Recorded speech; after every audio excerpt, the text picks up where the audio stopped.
of the expectations that have been shared. Okay, I see somebody's hands. Um, okay, Miss Lillian, but before that, Coach CJ, your hand is raised.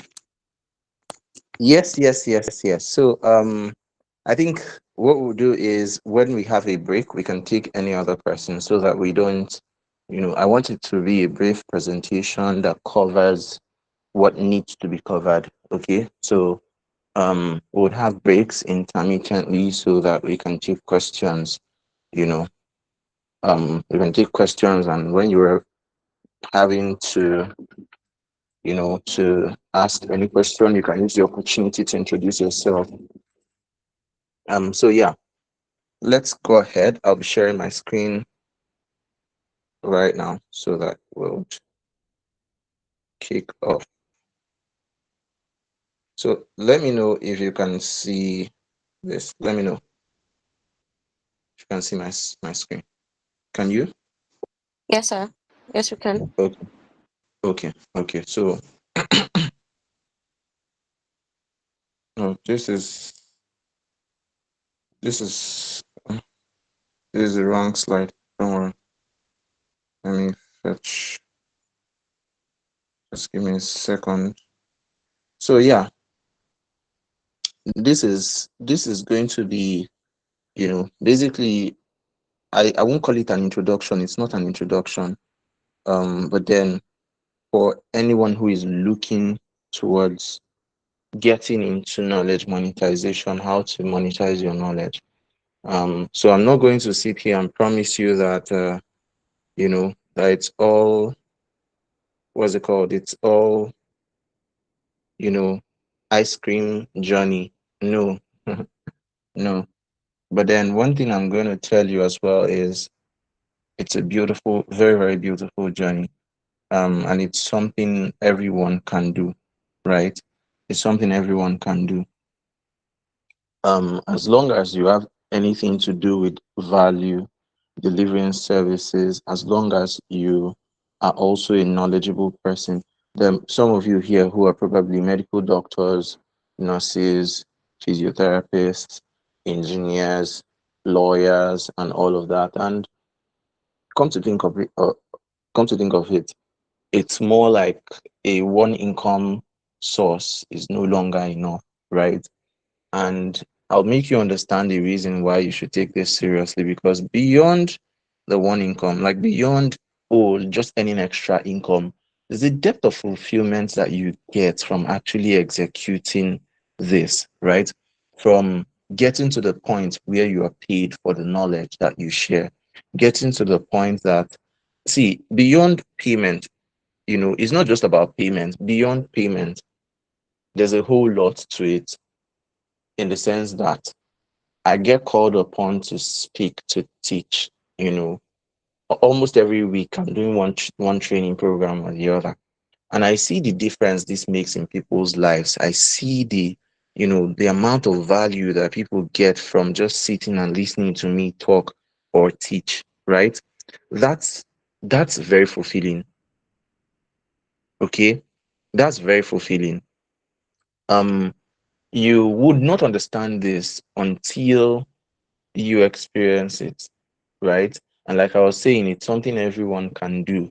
Some of you are already doing it. The only difference is that you've not added a price tag to the knowledge that you share, to the value that you share, you offer, right? And for some, like somebody said, not feeling enough, that's inner critic that is always telling you, "Oh, you're not enough, shouldn't, you're not there yet," right? Imposter syndrome, self-confidence issues, all of these things are there. They are barriers, right? um and we live in a world where knowledge is largely mocked. Okay, knowledge is largely mocked, especially when it's not knowledge that brings money. When it's not, you're not telling people, oh, how to make six figures in 10 days or less. A lot of the time, a lot of people don't pay attention to that. But I'm here to tell you that you can also command that attention, right? There's something that made you to come here tonight. Like there's something that made you to, oh, let me just try it. Okay, this is not going to be a waste of my time, right? Because people don't like time wasting. If you want to waste your time. It's better that you waste it by yourself and you know it's you than for somebody to just waste it for you. It's more painful, right? Um, Speaking to you, I have done a lot of programs. I've been invited for a lot of programs and I've been paid well to speak or to teach, and that is knowledge monetization. I have written books. Let me share a funny story. I have some of my books that I wrote, and without even editing them much, some of you know, some of you bought it, some of you read it. Without editing them much, these books sold. It sold. In fact, one of them is a book I wrote about networking, how to meet and connect with people and all. Before I could close my eyes and open my eyes, that book has sold to over 100 people. And it was not, I mean, there are some books that I sold for 1K, right? 1,000 naira. There were some books I sold for 1,000 naira. However, that particular one, I started the price with 2.5, from 2.5 to 5,000, and then to 8,000, right? And I sold that book over 100 copies. I'll teach you some of the strategies I used. I'll share some of the strategies here, right? I have some other books, a lot of other books, a lot of other resources, right? I have some of my playlists, I have some of my videos, I have some of my programs that I've been able to sell. So most of the time, there's hardly there's hardly a time I get stranded, like totally stranded, right? Why? Because there's a way out, right? I know that there's something I can sell quickly. There's something I know I can create or I have created. And then I know that what I need to do is now put energy into selling, right? That's it. That's how it works. So even if you are a business owner, I was giving somebody an idea recently, you know, about his business. Just today, I went to buy something from a kiosk and I saw one guy that wanted me to book his tailoring service. He's a tailor. And he met me. I was like, "Oh, you did not finally reach out to me. You did not." I said, "Oh, I mean, I forgot. Money came and the money went away." But I was telling him something. Do you know that you would have captured my attention and kept and pinned me to your service? How? What if you created a community? What if you created a community that would teach people how to dress, how to look, how to dress at corporate events, right? How to combine colors? Because a lot of us don't know, especially someone like me. If you meet me in person, you will know that this guy, he needs somebody that will be teaching him how to dress like that. Not that I dress badly, but I don't give so much credence to fashion. I in fact I hate the concept of having to, dress in a certain manner. I hate it in my head, like I don't like it. But then I just realized that okay, I have to force myself to do some of these things, right? Otherwise, I'll probably just be on traditional attires all through my life, like everywhere I'm going. Something, anything that's free on my body, right? That's free and modest, I'm good to go. But then, I mean, it doesn't work like that in the world. So I told him, what if you created a community like that and you were teaching people, oh, this is how to combine colors. A red suit goes with a brown shoe, this goes with a black belt, and this goes with that. That's money. I mean, that's value. You may not be monetizing it directly, but it has an influence on your brand. The last session that we had 2 days ago, I was talking about two things, three things that you need if you are starting anything, if you're building anything, if you're running a business, you're running a company or anything that you want to build. The first one is content, right? Content. The second is community, and the third is cash vehicles. So content, what are you creating? What are you hosting? What value are you gathering and packaging? You must know how to gather and package, how to extract and package value in a way that is sellable. That's the first part. Okay. You must know how to create and package value. Some of you are already too valuable. A lot of the things that you share, that you have, that you possess, right?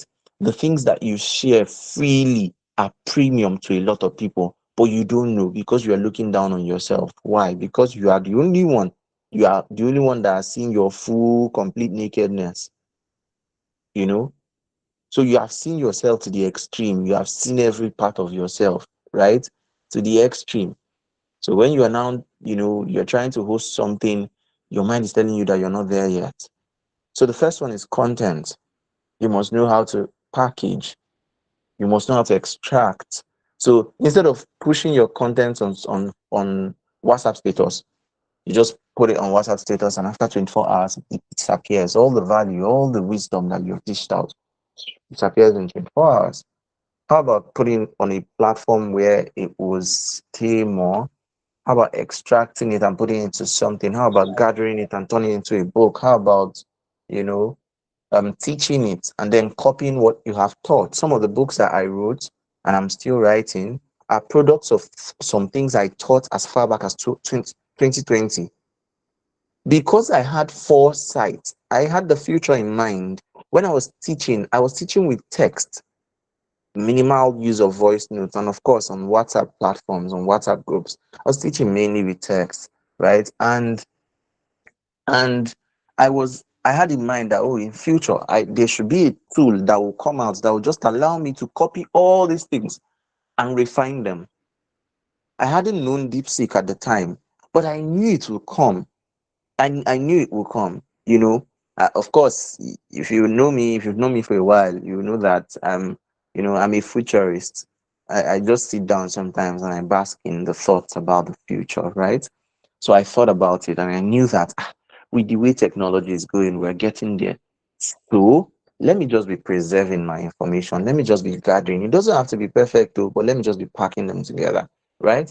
So when I eventually needed to gather some of those things, I just went to the group, the Telegram group, because I knew that if I leave it on WhatsApp, it would disappear later if my WhatsApp should crash. So I moved all of them to Telegram. And then now I can go to that Telegram group, find it with a keyword, compile it, and then edit, format, proofread, whatever, and push it out. Okay. Now, content. Then the next one is community. Whatever you're building, you should have community. You should have a group of people who are willing to consume what you are producing, right? You should have a tribe, like people who they hear your voice and they understand you. They know that this is value. Whatever is coming out from here is value. So you should be building community. Everyone here came from one community or the other, everyone here. And again, like I would say, like I said earlier, please do well to share. I would appreciate maybe when you share, you can just let me know that you've done that. I would appreciate it's not like it's compulsory, but please, just share this. Let somebody else benefit from it. Okay. Your class group, your family group chat, anywhere, just put it out. Okay. This session is completely free. It's totally free. I'll be giving as much information as I can within the session. Okay, I'll be giving as much as I can within the session. And of course, if you need additional help, if you need additional work through hand holding, that's when you can come to me, talking about paid service. But then in this session, I'll answer your questions. Any question that you may have, I'll answer it with the time that we have. So yeah, let me get on to displaying my slide. So I mentioned community, and then I would want to talk about the next one, cash vehicles. It means that your pricing system must be ready, payment gateways must be ready. So somebody is telling you start targeting white people, start targeting the international market and all. You go and target the international market with content and community. When it's now time for them to pay you, you realize that you are in trouble. You don't have any payments gateway active that they can use to pay, right? I'm telling you an experience I've had. Somebody wanted to buy my book from the US, and I me go find problem. Went to go and start looking for trouble. I posted the book on LinkedIn. Somebody was interested. She opted to pay for the book, and I was in trouble because I tried setting up my PayPal. It wasn't working. Everything I tried, it wasn't. It was just frustrating me. Then I had to look for somebody else in Nigeria, to use his own PayPal account to receive the money and then send me the money, right? This lady paid. She read the book. She was hyping the book. She was so happy. Till today, I've not gotten that money because I cannot even remember the person. I don't know how it happened, but I forgot whose payment details. By the time I remembered again, it was like months later. I was just like, oh, no need stressing myself. how much kwanu was like $2 at the time, you know. So um those are some of the things that you'll be looking at. I had another experience. Somebody wanted to pay for my coaching at some point. I sent her the link. It was this seller? I think it was seller. No, it wasn't. I think it was seller. Yeah, or Paystack. I can't remember the exact one I sent her, but I made a mistake in the payment link, so the transaction did not go. And eventually she changed her mind late, like at that dying minute. She changed her mind. I was like, if the transaction had gone through, I mean, we would have just started the coaching program. So I'm just saying this for you to know how important it is.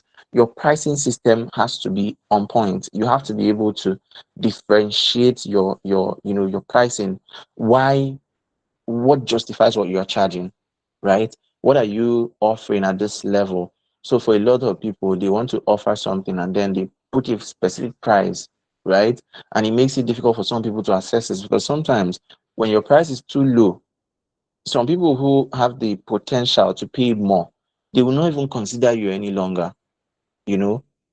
So imagine that I come now, Chijioke Otikpa, I'll come and I'll come out online and post, I'm offering one-on-one training, one-on-one coaching for executives.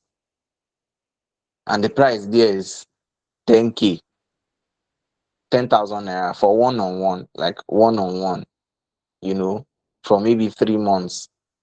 And you now see 10,000. If you are truly an executive, you see that thing and you will laugh.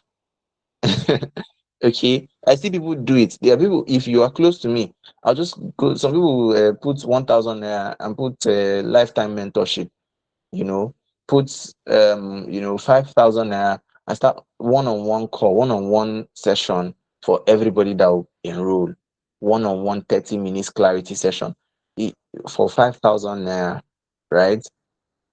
By the time you have like 100 people join that training in, within a close range of time, 100 people join, you end up in the hospital because you'll be offering 30 minutes to 100 different people, because of what you have promised. So you have to be able to think about all of these things, sit down and plan them and outline them, let them be ready. Okay.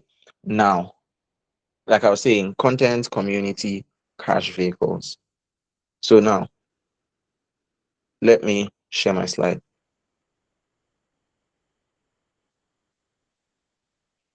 Let me know if you can see this. Sharon, are you there? Yes, sir.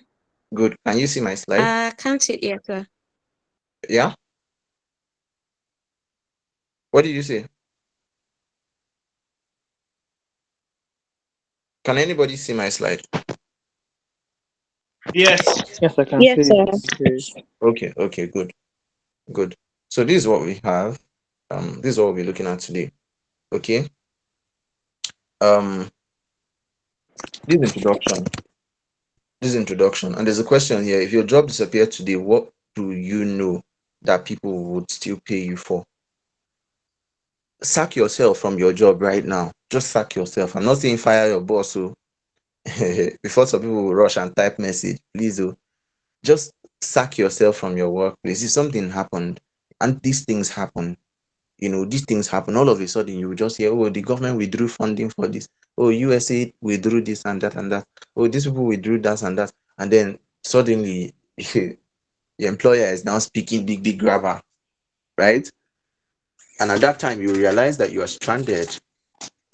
You don't want to get to that point where it's just sudden. So you have to make alternative plans. So and this is like the lowest hanging fruit. Think about it. You may not be the kind of person that would want to go and start a business and run a business and be running up and down, pitching up and down, doing this up and down. Yeah, that time will come, definitely, right? But is there any other way to make money? To me, this is the lowest hanging fruit. Now some people will say, oh, I want to start something. They'll tell, what are you doing? What are you doing?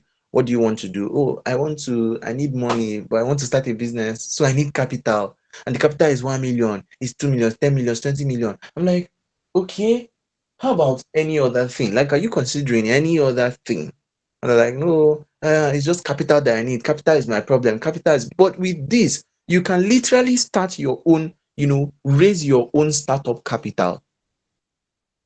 You can, okay? You can, sometimes the capital you need is data that you can use your phone. In fact, you can even borrow data and start, right?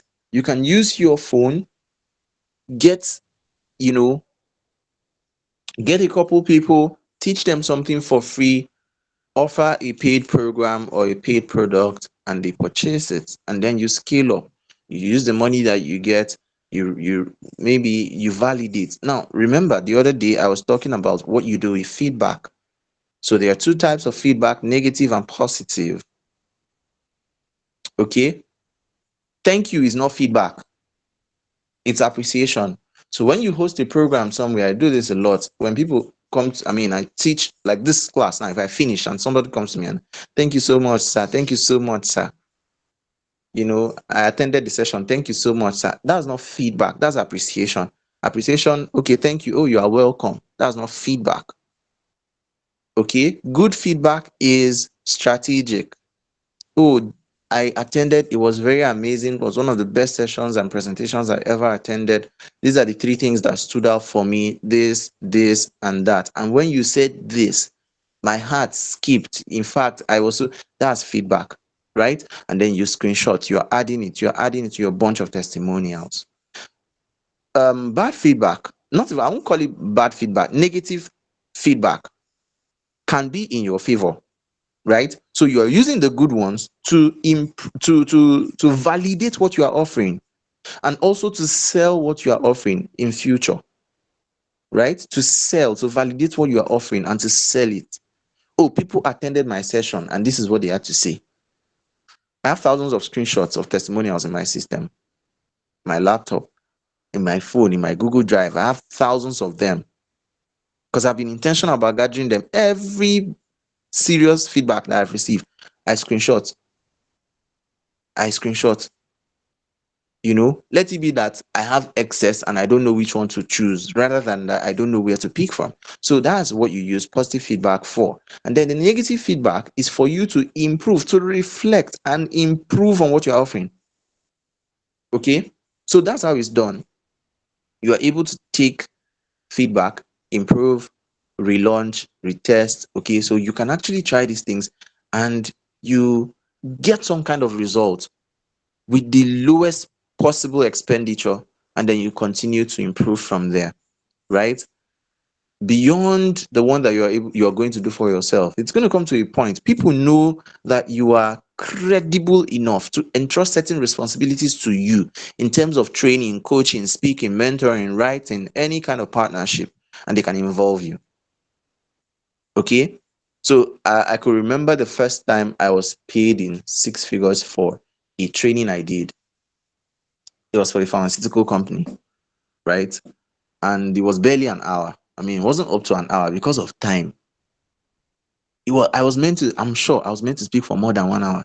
But then, because of time, they were now hurrying me, giving me 5 minutes more. I say, you want to pay me 200K and you don't want me to, that 1 hour, I'll finish it though.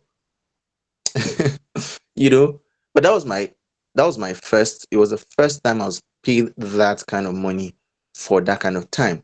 And what this does to your mind is it opens it up, it blows your mind up, right? To give you the awareness that, see, every one of you here can do it. Once you start making, even if it's 2K, the reason I could take that role and know that I can deliver is because I did the ones that I did for free.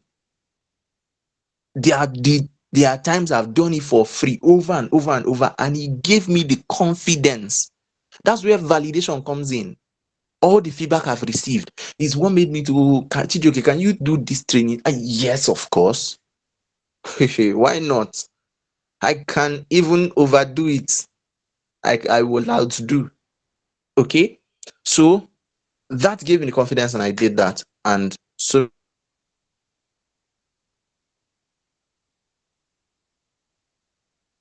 many other opportunities I've had. So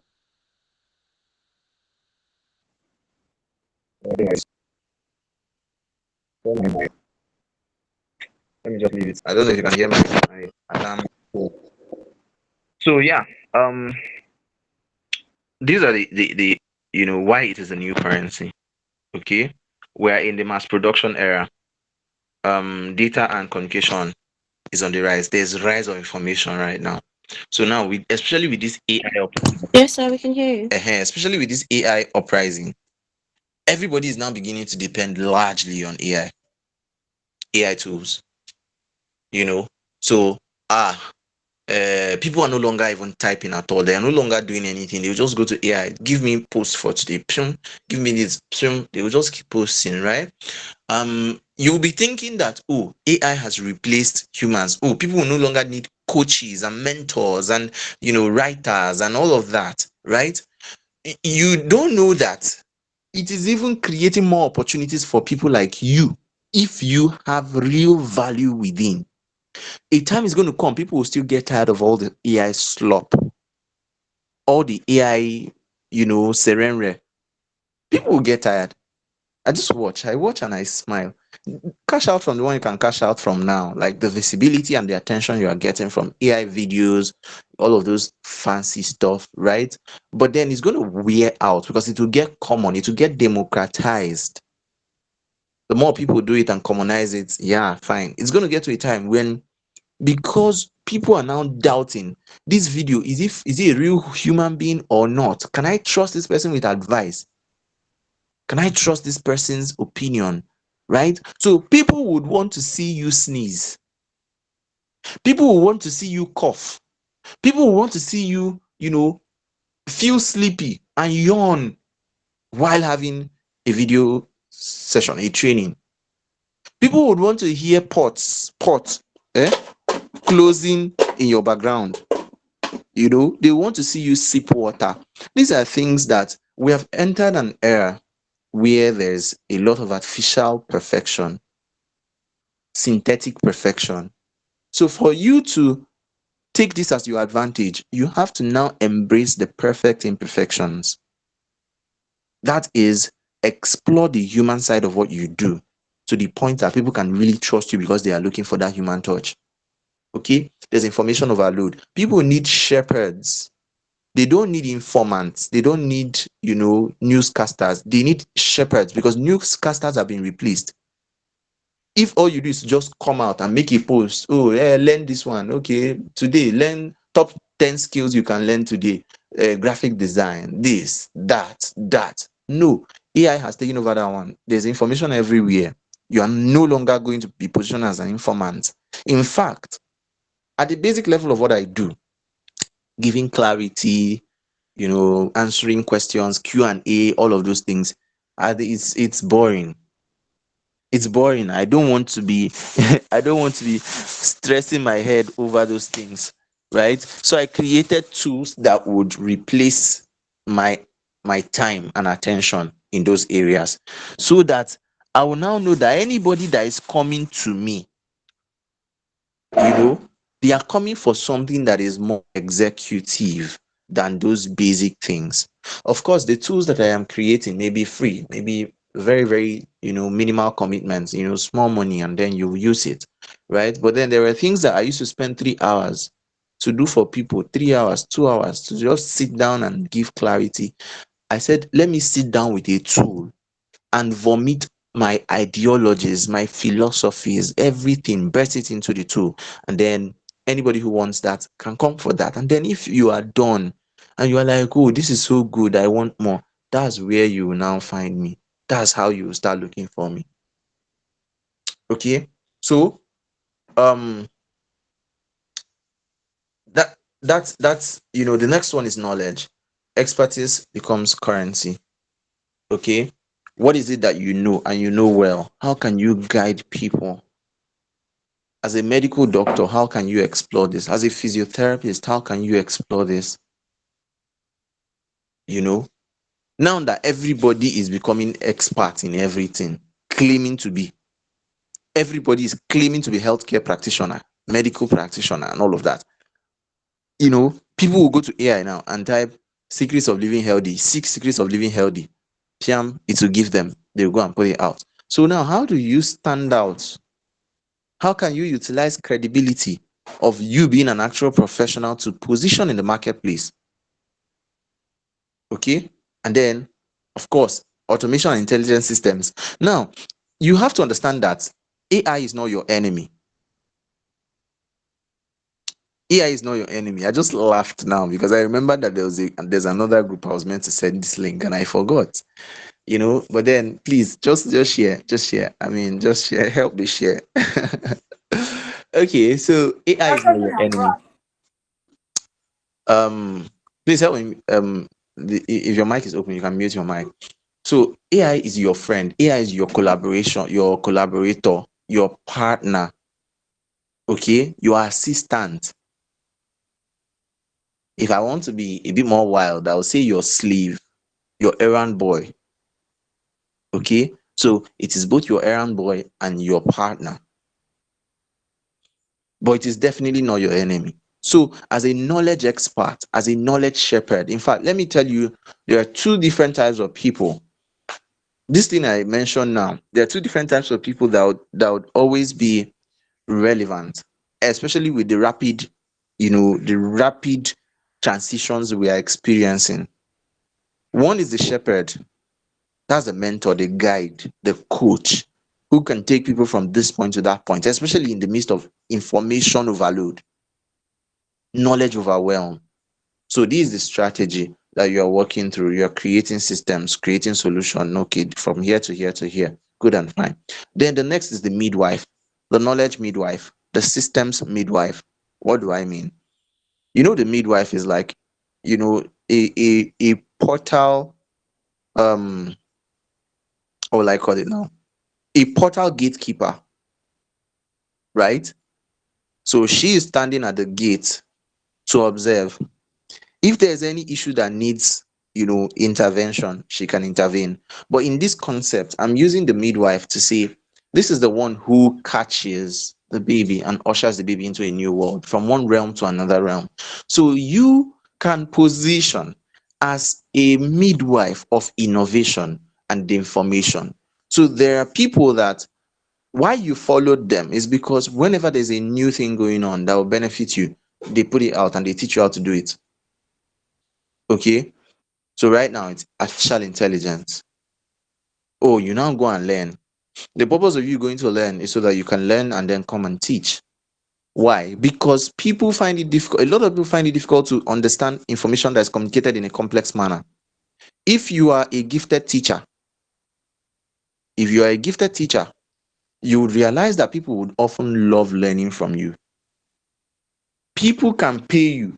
Let me tell you, you think people pay me because they want to get information? No, information is online, information is on Google. I had a mentee of mine. She was like, "Oh, sir, I don't think people will pay me. Oh, I don't think people will pay for my knowledge. I don't think. I say, okay.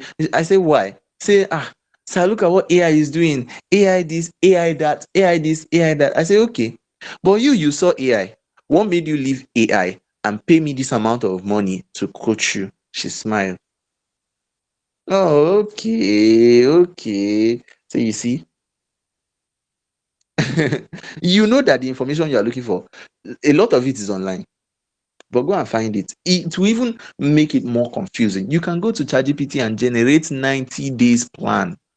Perfect plan on paper. Perfect, perfect. But now, oh yeah, now let somebody comment on your group. Let somebody distract your session and see how to handle it. Hmm? Let somebody indicate interest in what you are selling and see how you handle all of that. That's when you now start realizing there's a lot of human to human interaction that you would need to master by yourself, and then beyond that you would also need someone to guide you. Okay, so that is your advantage. Position as a midwife and as a shepherd. You are guiding people, so you are telling them, oh, it's not just knowledge, but this thing is a system, strategy, structure part of it, that if you don't know it, you don't know it. you know from this to this to this to this, Okay, beyond the mindset, beyond clarity, beyond, all of those, the strategy, the structure, the system, that is where I'm coming to help. Okay, embrace these things, embrace automations, learn, learn, give yourself grace to learn, give yourself time, because I see what is happening these days. Everybody's claiming that where they are is where the money is. There's always that tendency to bias other people with your own biases. If this is what I want to center on, I can come here and tell you, no other industry is paying, no, nothing is there. The only thing that is paying now is monetizing your knowledge. Monetizing your knowledge. That's where the money is. That's where, oh, my students just made this amount. My student just made that amount. And then you now jumping out of pressure. And this is why a lot of people have been suffering from day one. Oh, this is crypto. Crypto is the in thing, they join. Smart contract, this one, they join. It's no longer crypto. Network marketing is paying. Join this one, join that one. Network marketing is the best. This my own network marketing is the best. They join, they lose money. Oh, next thing, somebody will wake up. Affiliate marketing is the real deal. They jump in. They don't still understand the rudiments of that affiliate marketing, but they think that's where hope is. And somebody all of a sudden is no longer as it is. Your eyes will open that there's work to be done. Then all of a sudden again, something else will pop up. That's why it will keep popping up, popping up, popping up, and now it's AI. And you are still paying for courses from one course to another, one course to another. You pay, you will not even finish it. They say, oh, come and learn how to run ads with Facebook. Come and learn AI video creation. That's where the in thing is. That's the real money. That's the this one of the that one. Come and learn remote work. Learn the all sorts of things. You just keep the little money that you now have in your account, you keep squeezing and losing it all. Okay. So I know I'm calling out what's happening to a lot of people right now. So leverage automations, right? Leverage automations. You should learn how to automate certain things going on in your life so that you have more time for more executive tasks. Okay. So now let's go to the next one. People don't pay for information, they pay for transformation. People don't pay to get informed, they pay to get transformed. That's one of the things you should know. You should be able to offer and sell transformation. Okay, so one of the key aspects of this is knowledge. Turn expertise into clear, actionable insight. You remember I told you about packaging, right? Gathering and packaging, brainstorming and packaging. So you need to be able to sit down and ask yourself, waiting I get, what do I have that I can sell? What do I know that people find valuable? What do I know that people can pay me to learn from me? Write it all down. Even if you don't think you are there yet, write it still. Don't mind what anybody is trying to tell you to talk you out of your dream. When I came out with the title Life Coach, I was mocked. I don't send anybody. I wanted to say I don't send anybody, Papa, but they are transcribing this. Gemini is transcribing this call, and I don't want to see it in my notes. Well, I've already said it. I still no send anybody, Papa. Hmm? Came out with the title Life Coach, and people mocked me. People will say things like, I knew some people that we used to be not really close, but yeah, acquaintances, and some of them will be claiming to be friends, and then they'll come on Facebook and be typing things like, you are not even up to 30 and you are calling yourself a life coach when you have not lived in the world before. Who are you to call yourself a life coach at the age of so and so? Blah blah blah blah blah. I did not listen to anybody. To me, it was just funny, right? Because to me, what matters is the result I can help my clients get, the results I can help whoever is coming to me, the results I can help them get. That was what mattered so much to me until date. That's the only thing that matters so much to me. So I didn't listen. I was doing what needed to be done. Okay.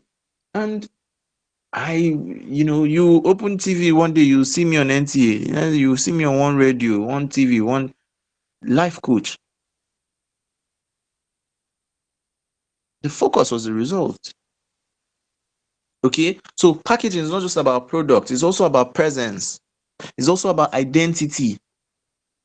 Of course, it moves in stages, right? It's not that you wake up today and you answer life coach. No, it didn't happen like that. You wake up tomorrow and you premium executive coach.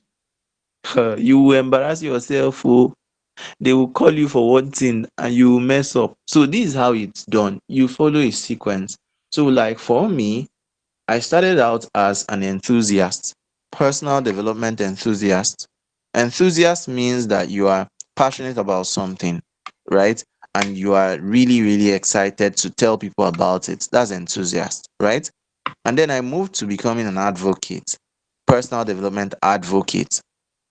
You know, it was just strategic. I didn't know what I was doing at the time. I just knew that I just sure I wanted to be something and be doing something, and that is helping people, right? I wasn't really so concerned about titles. So from advocate is like your voice is getting louder. You are now there trying to make everybody see the reasons to do what you are doing or see what you are seeing. That's an advocate right there. Everybody come. I have seen something. Come, let's go and see it together. You are like an evangelist, an aggressive one. So from there, I moved into, you know, you can take activist, you can call any other thing, but from there, from advocate, people started calling me coach. People started calling me coach. Why? Because, I think I started with instructor as well. So I was doing a lot of free training, a lot of free training, a lot of free training, and people would tell me, CJ is okay. I feel guilty attending any other free training that you are hosting. Like, why am I not paying you? Why are we not paying for all of this? Charge for it, we will pay. People told me that, you know. So I was able to take on coach, and from there I started offering mentoring sessions and gaining confidence, gaining trust and all. And then again, um life coaching was more of an escape for me. I was looking for an umbrella that helped me to cover all of these things. Yes, I did some professional training.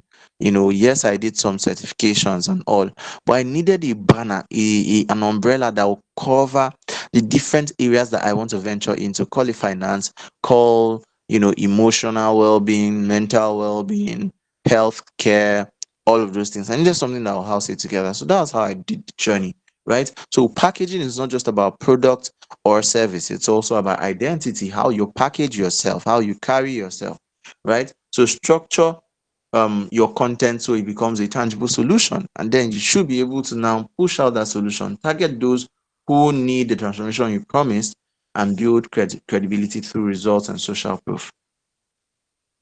This is one of the most difficult aspects, building that credibility. Okay, the results that you're getting with the people who are already trusting you, how are you pushing it out? Push it out. So now, how do you discover what you can sell? Look at the things people pay for. I used to tell people that people, you cannot make money, and that's why I have problem when preachers and pastors and spiritual leaders teach people that the way to make wealth is by, tithes and offerings. Don't get angry with me, don't get mad at me, understand me. I'm not saying you should not pay tithe or pay offering for the spiritual Christians that are here. That's not what I'm saying. But it's a very, very big slap in the face of truth. It's also a very big lie to tell people that that is the only way to go about creating wealth. And this is what some people expressly say, and that's why I have a problem with them. So I tell people, no matter what you do, whether you're a Christian, Muslim, Buddhist, is it Judaist or what? Judaist, whatever. Whatever you choose to be doing, whatever God you choose to serve, whatever thing you choose to affiliate yourself with, right? If you don't understand the basic principles of wealth creation, there's every likelihood that you'll be poor.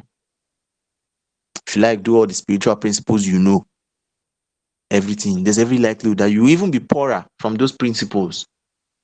You don't have shishi, you are paying your tithes, you don't have nothing. Somebody will dash you money to eat. You still extract money and pay the tithe. You will now notice that, oh, somehow you are getting poorer. But then there's somebody giving testimony in church that since they started paying tithes, everything changed for them. you know. So you are hopeful. But then are you doing any of these things? What have you packaged that you can sell? If God wants to bless you, what is he going to bless you through? You know, there's no, there's no money outside of knowledge, service, product, platform, people, persona or personality or identity. These are the things people can pay for, right? People will pay you for your knowledge, they'll pay you for your skills, your services. People will pay you for your person, your identity. That's why you see people who are doing brand ambassadorship right now. The likes of Aproko Doctor, the likes of Eric Gugwa, these people, Kegan Tech, Cristiano Ronaldo. These people, the reason you love, I say this Cristiano Ronaldo now, some people are already feeling angry. Chelsea, Messi fans, I see you, I recognize you, eh? Some people are already feeling angry. But let me tell you why a lot of people love the likes of Cristiano Ronaldo and the rest of them. Um, oh yeah, let me put Messi, the likes of Messi, Cristiano Ronaldo, and all of them, eh? So the reason people like them, it's beyond football, and that's why a lot of people fail to see. That's why you see all this banter, argument. Oh, Messi is better, Ronaldo is better. I just see a lot of people displaying a lot of foolishness online, but failing to learn the lessons within.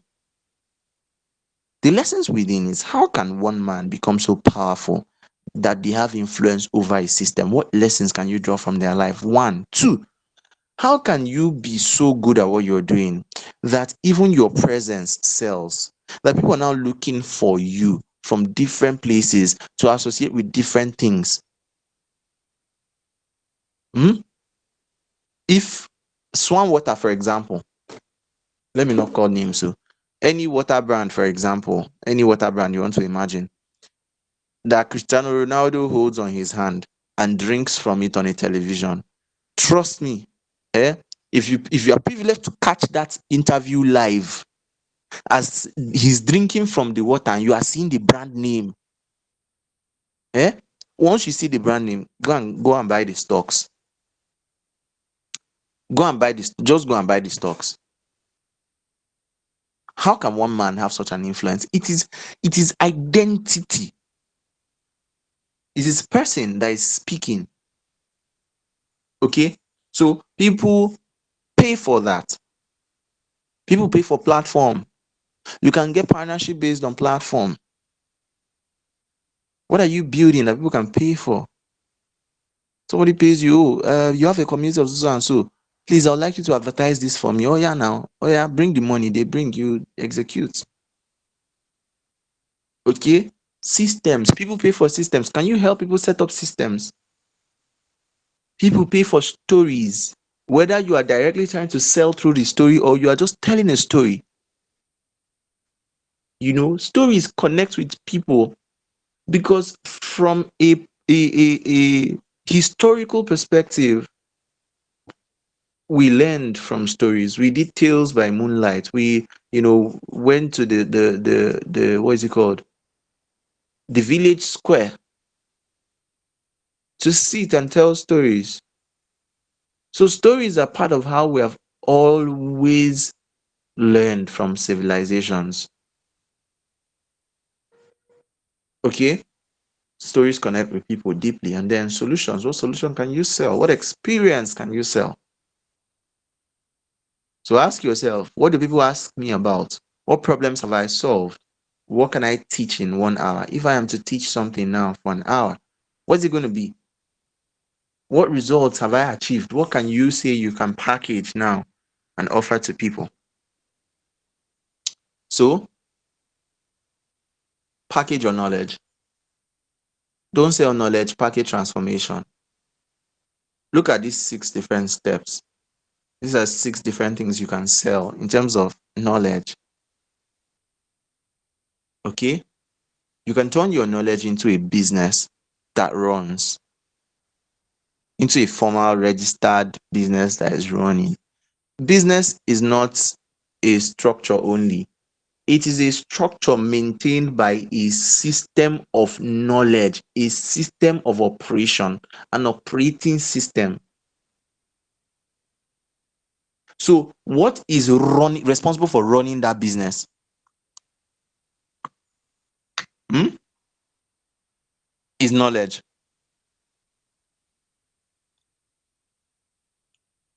Knowledge is responsible for running the business. So, can you create a business that people are willing to buy into? Can you turn what you know into a business that you can offer it as a service? Somebody wants you to train or to what's it called? To create something, for example. Or I have a business, I have a brand that is responsible for doing something. Let's say digital marketing for an organization, and I can interact with them and sell that to them. That's business. You can even create an application that does some things and sell it off. Create a software, build the software, gain traction with users, sell it to investors, sell it to people who are willing to buy the software. Imagine that you are able to do this multiple times. For each one, you spend like 200k or 300k or 400k building. You sell it for like a million plus. Two, membership. I have membership programs. I have memberships that I sell that people pay for. They pay to join and they get value. Okay? Membership. What can you offer as a membership that people can pay to join?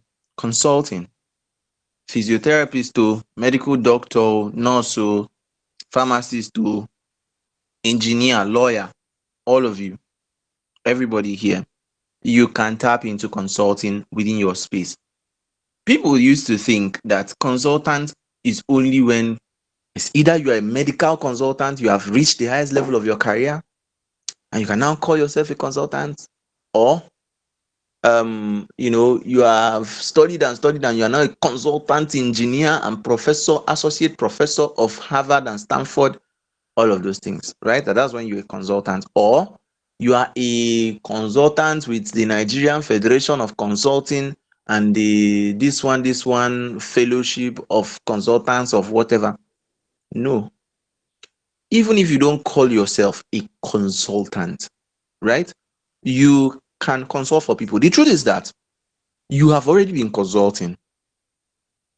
You have already been consulting.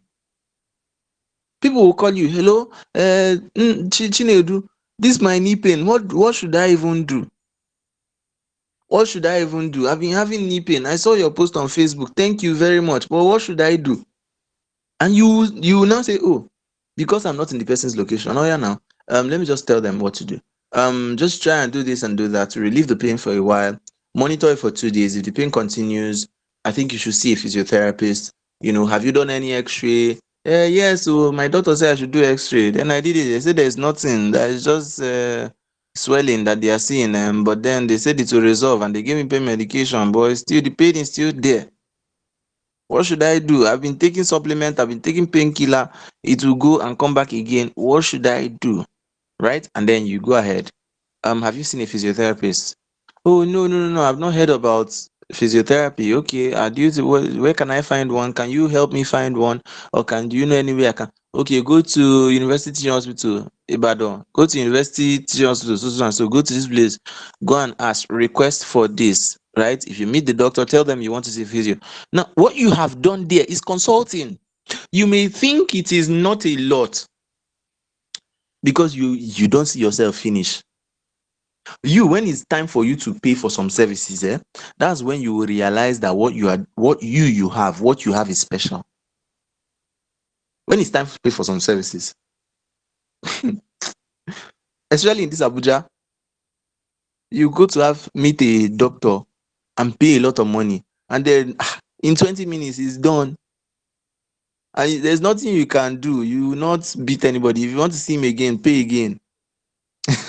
you know but then These are things that a lot of you are doing every day for free. You are doing it all your life. Somebody call you, this is my laptop. I don't know what's. If you don't put a structure, people will put structure over your life. If you don't put a structure to monetize what you already do, people will pick your brain, they will pick it and pick it until you faint. I'm telling you what I've done. I'm telling you my own life.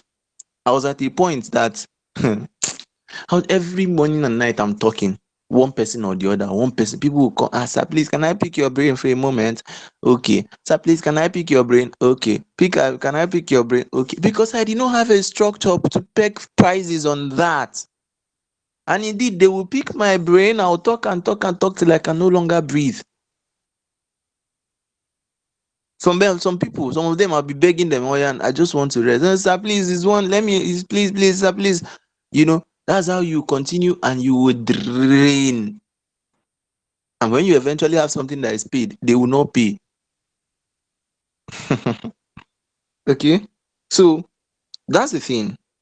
You have to be able to put a price tag to what you do. It's not a bad thing. You're doing yourself a favor and also doing them a favor, because sometimes when people commit to something, it helps them. When you pay money to commit to a training, you find out that you pay more attention because your money is involved. And you're going to feel ashamed if you just pay money and leave it like that. So, consulting, creating courses. You can do it with your phone. I can teach you. No, no, no, no, no, no. One of the ways you can create a course, I can teach you that within 20 minutes. You can create your own, you can host it on Google Drive, you can host it on Seller, you can host it on YouTube, you can host on any platform, you can create your own programs. Now somebody is coming to you, sir, please, how did you do this design? How did you do this thing? How were you able to create this thing? Don't you know that those people that are asking, they're your potential clients, they're your prospects. But because you don't have a structure, you end up doing it for free. People will come to you with their problems. You will counsel them. Marital problem, relationship problem. Maybe you are even single, but every time all the relationship problems is in your table they used to land, and you will be solving them. To solve relationship issue for somebody, they will solve the issue and marry. And you are still there looking at them and clapping, keep clapping for others till it's your turn, shouting on. Even if your own turn does not come, at least let it be your turn to make the money from all the value that you are giving. So I came to a point and I made a principle for myself. Pick my brain, I pick your pocket. GG. Come to pick my brain. Sir, please, I want to pick your brain. Okay, that's fine. You can pick the brain, but I'll be picking your pockets while you pick the brain. So this is what I charge for this. You know, I posted something recently. Somebody came to learn. Somebody came to my DM and was interested. And I was like, I said, this is the price. I just say, I thought it's free. I said, no, no, please. It's not free. Sorry, it's not free. Okay, then there's workshop and there's framework. These are the things that you can sell. You can sell workshops, you can sell training, hands-on immersive training programs, maybe how to design, do graphics. So do it along with me. As I'm doing it, you are doing it. When we did this what is it called, CV writing workshop. It was an actual workshop, right? So you are watching it and you are doing it, even though that one was more of a mini workshop, more of a webinar than a workshop. But like workshop, you are doing it. Whatever I'm doing, you are doing until we are done. And then there's framework. So you develop a framework, you develop a tool, you develop a workbook that can help people get things done. You can sell that. I have a framework for my coaching, right? I have a method, a system for everybody I'm coaching that guarantees the results that I want them or we collectively want to get. MC4S3L, that's the path I will move you through, from mindset to clarity to connections, circle, or circumference, or what's it called? Yeah, connection, circle, yeah, and then confidence and competence. So these are the four C's. And then I'll proceed to system. I mean, first of all, to strategy, then to structure, and to system, and eventually launch.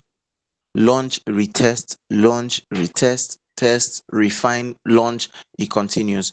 But primarily, this is the framework beyond what I'm doing, and that is what I sell. That's the selling point. Now let's go to the next one. Okay, there are many ways to make money, which I have said. You can turn one experience, one expertise into multiple income streams. Think about coaching, consulting, I've explained, speaking, corporate training, right? You can organize, you can start a company, you can meet your friends, talk to some companies, talk to your church pastor. This is what you want to, okay, you notice that, oh, people are having this issue. You can offer a training to the church, you know, tell them something about risk, about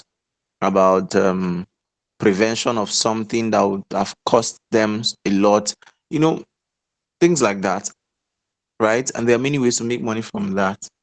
Books, digital courses. I explained that books these days is not really so hard to write books. I have a system that I teach that can get you everything you need for your book ready in less than 1 day, less than 24 hours. I'm being generous with the 24 hours. Normally, I would say less than 5 hours. If you can, if I sit with you for 5 hours of your time, I'll give you everything you need for a book. I'll do it and give you within 5 hours, it will be ready. All you now need is to send it to a publisher. I will even show you how to edit it. I can use all the proofreading, editing, formatting, and all of that. Your work is going to come out like a wonderful, beautiful manuscript. So you now can decide, oh, I want to now reread it and check if there's anything. Maybe I mentioned an Igbo word. This is not hard. And I'll even tell you how to, give you an insight. It's basically recording your voice, getting the transcript, pouring out your knowledge. Because there's some people who are more of speakers than they are writers. Like me, many of the books I've written, I've never had to write anything. I spoke the books into life.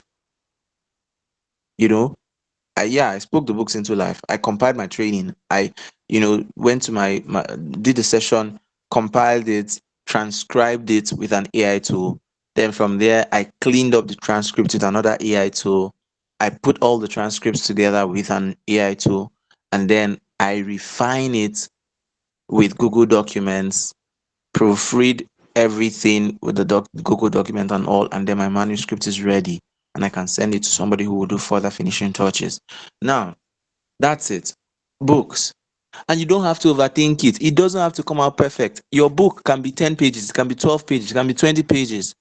It can be a lead magnet. It may be free, but then it will now bring people into your brand, into your community, into something that you are marketing, you are selling a product, a service, whatever. Whatever service you're rendering, you should have at least contents in form of books, ebooks, mini ebooks. You can create such with Gamma. You can create it with Claude. You can create it with ChatGPT. You can create mini ebooks that you can send to people. Oh, check this out. I created an ebook that will teach you how to dress. That will teach you how to, dress for any corporate event. You put pictures, style pictures with your own clothing, the clothes that you made. Put it there.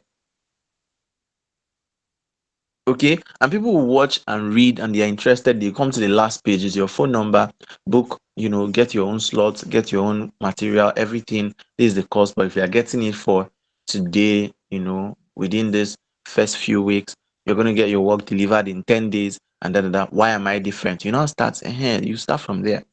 Now, templates, memberships, licensing, master classes. So there are people who sell these things, right? So multiple ways to make money. This one now that I'm teaching is a master class, even though I'm not charging for it, but it's a master class. So now let's go to the next one. So this is how to sell. If you've been asking, why is it that people are not buying? Why is it that people are not buying from you? There's a whole lot when it comes to sales closing. I did a lot of programs on sales, a whole lot, to the point that it was now becoming too repetitive, that there's almost nothing new I was seeing. Anything I was seeing, I'd already seen before. But then one of the ways to actually get to sell more is to build trust. Sorry, let me drink some water. So I think we can go on a short break. So we have 3 slides left. So I think we can go on a short break. I'm not saying you should leave. I'm not saying you should exit. Too. But just we can have some conversation now. Let's say the next 5 minutes, and then I'll come back and we'll continue. So, are you here, Sharon? Are you here? Yes, sir. Okay, please take it off from here. All right, sir. I think there was somebody who wanted to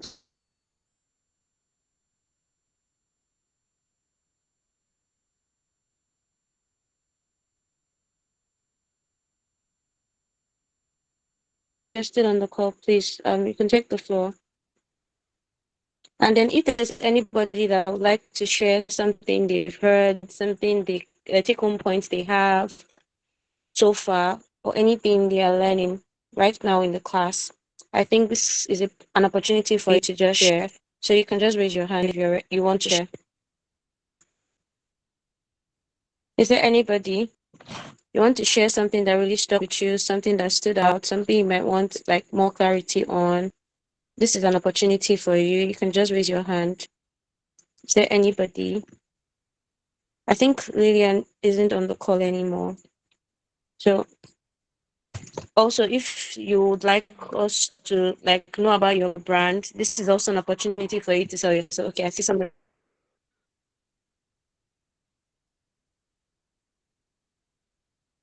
hands.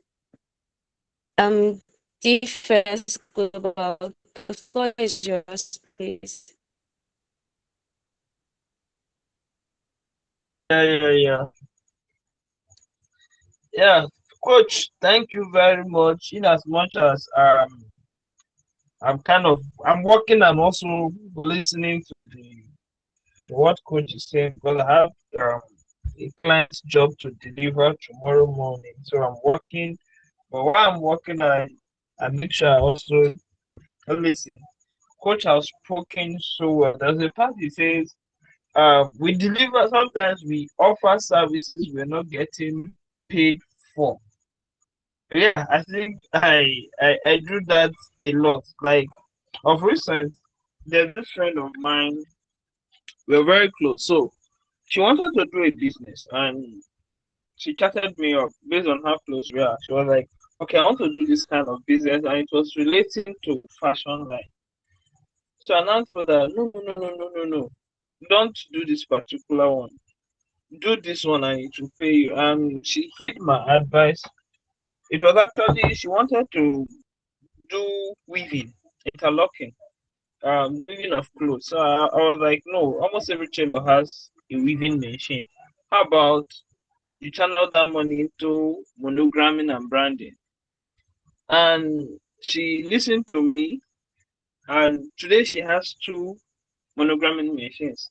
Now, on one of our chats on recent, I told her, you got this knowledge free of charge. You were supposed to pay me.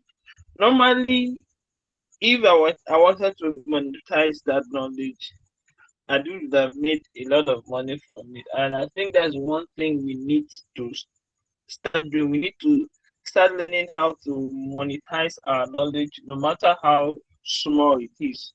Many a times we offer professional services to people, and probably maybe because we see it as nothing. Just like as coach said, we see it as nothing. But I think if we place value on every knowledge we have, we know that okay, we know this thing and this thing is valuable. So anybody that wants to have access to this knowledge, the person needs to pay for it. Even if the person is not paying much, at least there should be a commitment for that, so that we don't end up um, getting broke all the time. Sometimes in a week, we can troubleshoot multiple solutions to people just for free, and we end up being broke. But if we can cash out, even though it's a little from those solutions we troubleshoot, I think it will help us. So that's one of the things I learned from coach this evening. Like me, I like doing things for free or sometimes. In as much as I'm this kind of person. I need money, but I don't place so much value on money. But coach has taught me that I should level up, and I think I'll start doing that. That's one of the things I caught this evening. And this, well, another. I have a question, coach. Coach, are you listening? Yes, yes, I am. I have a question. Everything you say when it comes to um, how we strategize our knowledge, packaging, and the rest, I think I know about everything. But my major problem is always sacrifice creating time for it. Yes, I know the nature of my job. Most times, we always since I'm working alone for now, I'm always working just to make sure I deliver to clients. So how do I manage my time? Though for for for the now, I'm trying to see if I will recruit people where business will still be going on while will be still be going on whether I'm present or not. But for the now, that's just me. How do I schedule time, even though it's 1 hour, at least to do one or two, at least to package the little knowledge I have and sell to those who will need it? That's just my question, coach. Thank you. You're welcome. Let me quickly answer this. Thank you for asking that. Mhm. Let me quickly answer this. I'll try to answer this within. If I do it in 3 minutes, it will be record breaking. For 5 minutes. So there's a system I teach. I call it the commando framework for time management. Right? Optimizing your life and utilizing your time very well. Number one is C.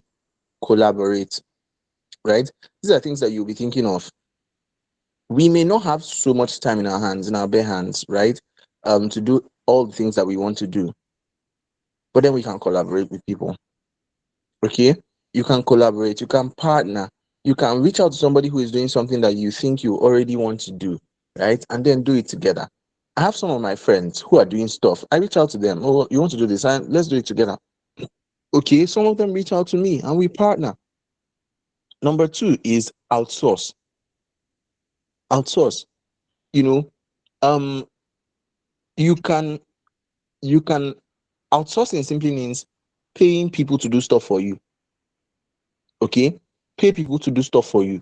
So they are non-executive tasks, they are mundane tasks, they are ordinary boring tasks that are clouding your calendar. You can pay people to take care of those things so that you have time for more important things. You may think that washing your clothes and cleaning your house and washing dishes and doing all those things, you may think that doing it is a sign that you are well trained. But sometimes sometimes it's not. If you can afford to outsource some things, you know, outsource them, pay people, let them do those tasks so that you can sit down, think, create with the time that you have.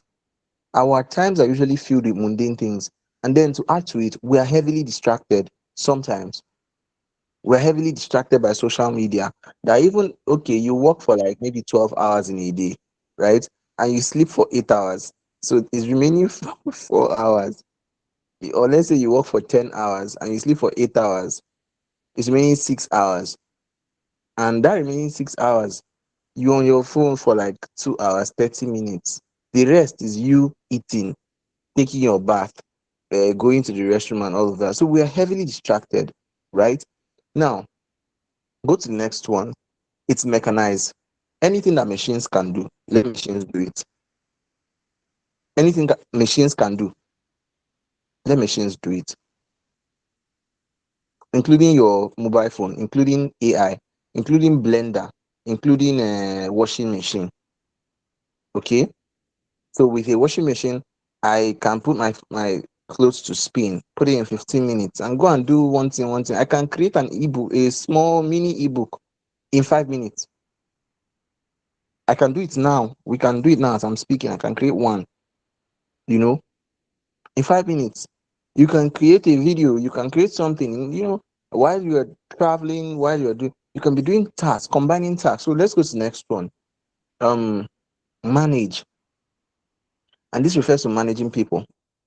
Okay. You can start thinking of building a team, like you said. Build a team of people that you can work with and manage them. That managing them will be the majority of your work, of the work that you are doing, of the trouble that you are facing. Manage. Okay.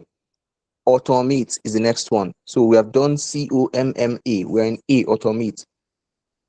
Automate as much as you can, especially now that there are a lot of tools, AI and the rest of them. You can learn automation, automate your processes, the processes that eat your time. Automate. Okay. Automate simply means setting up systems, algorithms that can take care of activities in your absence. Maybe your social media posts, maybe your email messages, maybe your WhatsApp responses. Somebody sends you good morning, good afternoon. Yeah, some of those things should be automated. Good morning to you too. Good night to you too. You know, let me confess to you here. Let me confess to you here. Hey, let me confess. So sometimes my birthdays, I receive a lot of messages, right? Because I know I don't have time to address all of them. I automate some of the responses. So happy birthday. Oh, thank you so much. AWW. Oh, thank you. I really appreciate it. God bless you. Thank you so much. I really, because I couldn't help it at some point, and I didn't want to leave some message unattended to, right? So that one is just there. That one, he has his own problem, sure, but it's just there. Then negotiate and network, right? Meet people, work with people, negotiate with people. I mean, network a lot, meet new people that you can partner and collaborate with, right? Then negotiate your value. That's what I wanted to see. So someone can come to you now. See, that negotiation, the word no is inside. No is a complete sentence. Okay. I've had people reach out to me and they wanted to partner with me. Like they wanted to not partner, they wanted me to do something for them, you know. They wanted me to do something for them. And I look at it and I'm like, I'm already overwhelmed. The empath in me, the normal me, the normal empath in me will say, yes, so bring it on. And that's how I've landed in a lot of trouble where I am today. Oh, Chijioke, we need you to come and head this committee. Okay, sir. Chijioke, can you become the head of this committee? Can you manage this Abuja branch? Can you manage the branch of this? Okay, sir. Pro bono, free of charge. I'll be doing, okay, sir. Okay, can you do this? Okay, sir. That's how I'll end up in all of those things. And I'll look at all the responsibilities piling up for me, and I get tired. I will not even do any, I will leave them. It's overwhelming. So you have to also learn to negotiate. Somebody can come and tell you, please, can you give me an arm and a leg and your neck? And you say, oh, I'm so sorry. At this moment, I would have loved to give you an arm and a leg and even my neck. But at this moment, sorry, they are in use. I am overwhelmed. At this moment, I think I can give you only my nose. You take the nose and you can find leg and arm from other people. Fine and good, right? Learn to negotiate. Learn to negotiate your value, your time, your worth. You can't go to a job interview and then they just tell you, oh, this is your role, and then this is the price, and you just accept it like that. Come on now. Then D, delegate. D is delegate. Delegation simply means giving your subordinate tasks to carry out. Your team, okay, you do this, you are responsible for this, you are responsible for this. It makes the work easier for you. And remember, don't use people. Don't just bring people to use them. No, there must be an exchange. That's what a lot of Nigerian employers still do not understand. They make the employees, work the work of 100 different people, and then they pay them for one person. It's pathetic. It sucks. You must know how to exchange value for value. Okay, what are you expecting in this relationship? What can I give you that you've... Because for some people, it's not even money, it's not even payment. There's something deeper than that you can use to hold them close. Right? Then the last one is what? Organize. Organize. What does that mean? Organize your space, organize your workstation, organize your output, organize what you're doing so that you can have, you can save more time. So if you have an organized system to do certain things, you will realize that doing those things are actually easier than when everything is scattered here and there, right? Communication system is scattered, information system is scattered, everything is scattered. No, you have to be able to organize digitally and physically. You know, organization saves more time. So I hope I answered the question. I ended up using 3 extra minutes, but that's fine. It's part of it. It's part of it. Okay. So I hope I answered your question. Yes, thank Okay. you plenty. But I had one question. Okay, I ask. don't know. Let's say I have a knowledge now in sewing, and you know how sewing is always difficult, and probably there's somebody who I can share that knowledge with, like, how would I say, okay, just like you are now, and I tell you, okay, this is, I want a book on sewing. Then I give you the ideas, like I do a voice note on everything I would love to be in the book. Then I give it to you.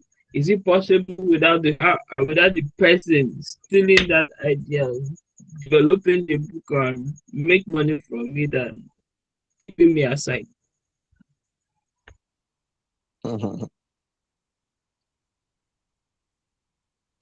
Okay, your fears are valid, right? Your fears are valid, but let me tell you how I address this. Um, I believe that the knowledge that I have, the knowledge I have is coming from an infinite source, right? It's coming from a deeper well. That means it cannot run dry. I'm not bragging. It cannot run dry. Um, and again, I can give you everything I have in my head. Like I can give you the idea. In fact, I give people my ideas freely. I can give you my idea. But then there's the thing that makes your idea powerful is not is not the idea itself. It is the operant philosophy. It is the operant philosophy backing that idea. Okay? It is the operational philosophy behind the idea. That's the most powerful thing. So if I tell you that, oh, this is what I want to do, and you take that idea and run and you want to go and execute it by yourself, you will crash.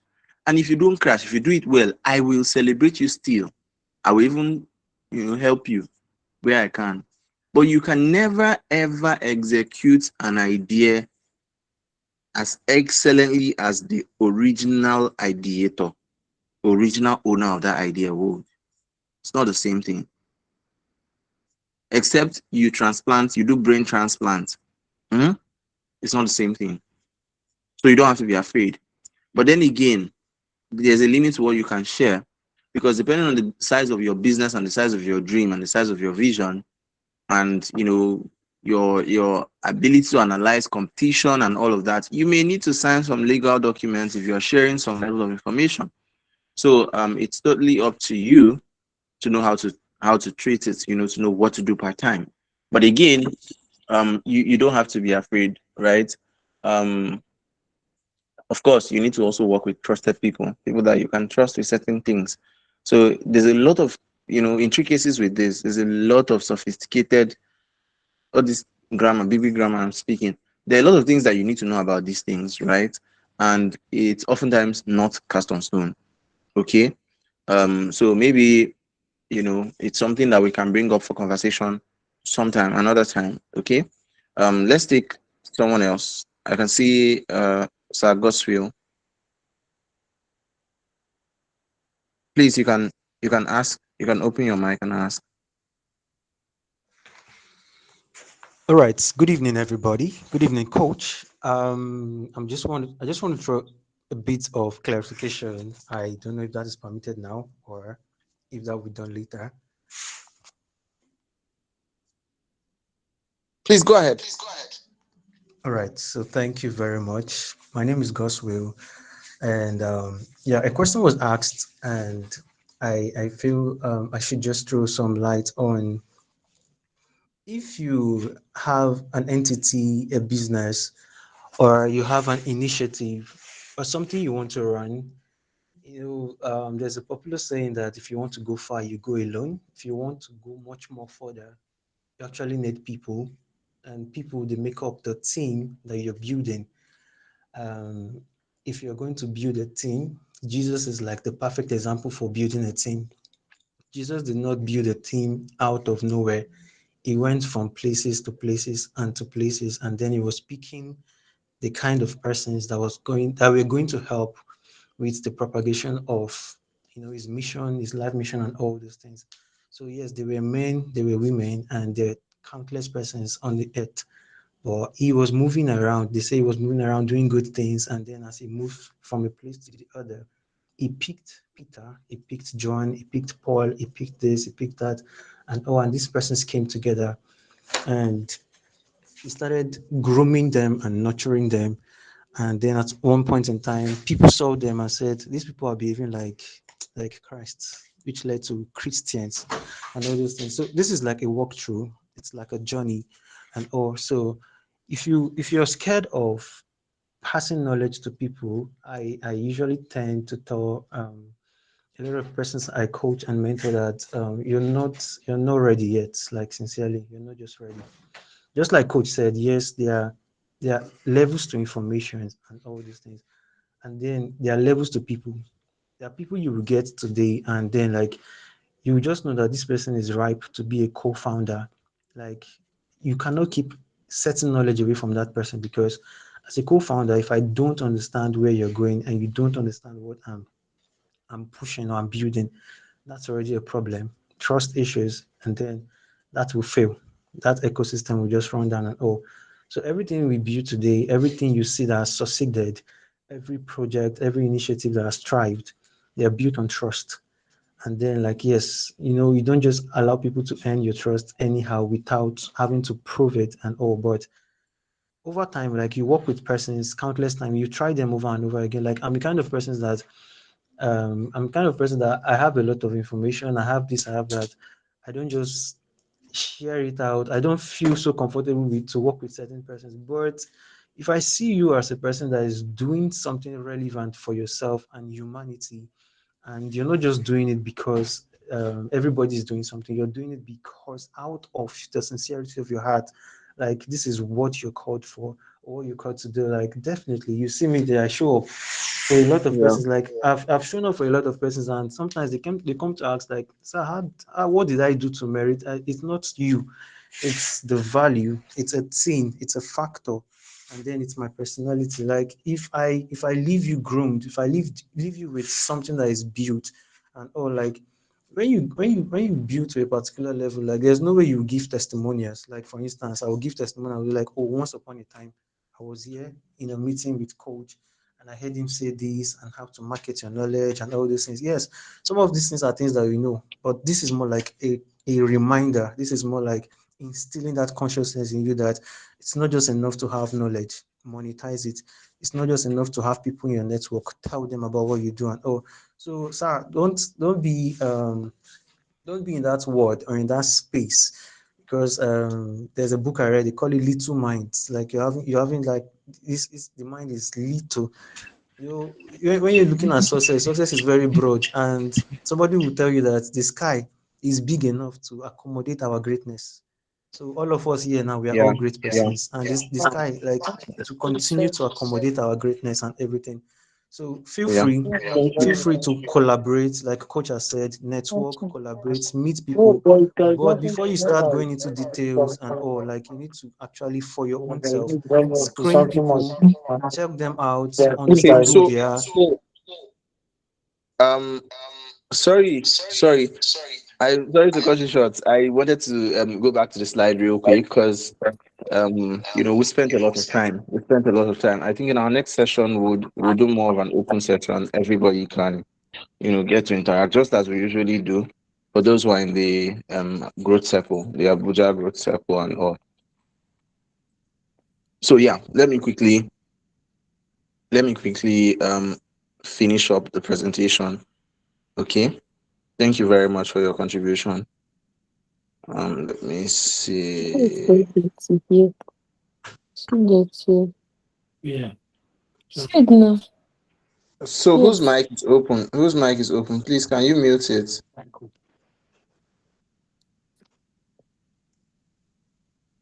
So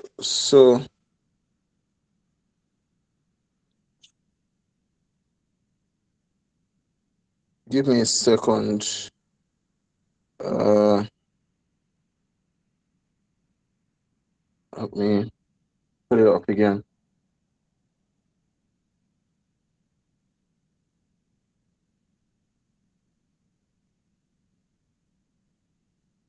Uh, Slide I was using just crashed, but I've re-downloaded it again. Um, mm, so yeah, I think there's. Let me share this slide again. Please don't leave the call. It will soon open. Um,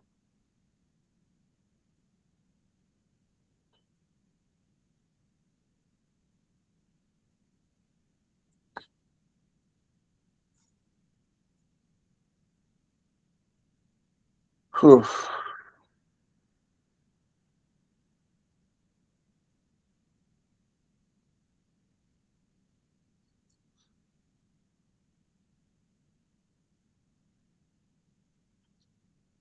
Okay, okay. So I've opened it. I had to open with another tool. So yeah, let me share my screen again. These things can be very, very embarrassing. So let me share it again. Okay, so this is what we have. This is what we have. Um, this is what we have. I think I was in this slide. I was in this slide, building trust before you sell. You know, and how do you do that? How do you build trust before you sell? Four pillars: valuable content, consistency, credibility, and community. I already told us this earlier about community, about content, right? These are the things that you have to ensure. Okay, then consistency. You have to show up consistently. You have to show up frequently. To be able to position yourself in the mind of the audience that you want to serve, right? And credibility, demonstrate results. You cannot see, branding is a non-negotiable factor. You cannot claim that you are a coach and you don't talk about your client's results. What sells you as a coach is not certificate, oh. It's not certificate or degree. It's not a fine suit and fine dress. No. It's not the number of followers you have. No. What sells you as a coach is the results you are able to help your clients get. That is to say that the actual people, the actual thing that sells you, the actual people who sell you are your satisfied clients. A satisfied client is your brand ambassador, unpaid. Okay, so when you tell a satisfied client to help you do a testimonial, so if I tell all of you now let's assume that you paid for this program, right? Because eventually you are paying because you are paying your attention. So if I say, give me a testimonial, please, do you mind sharing a testimonial about this class?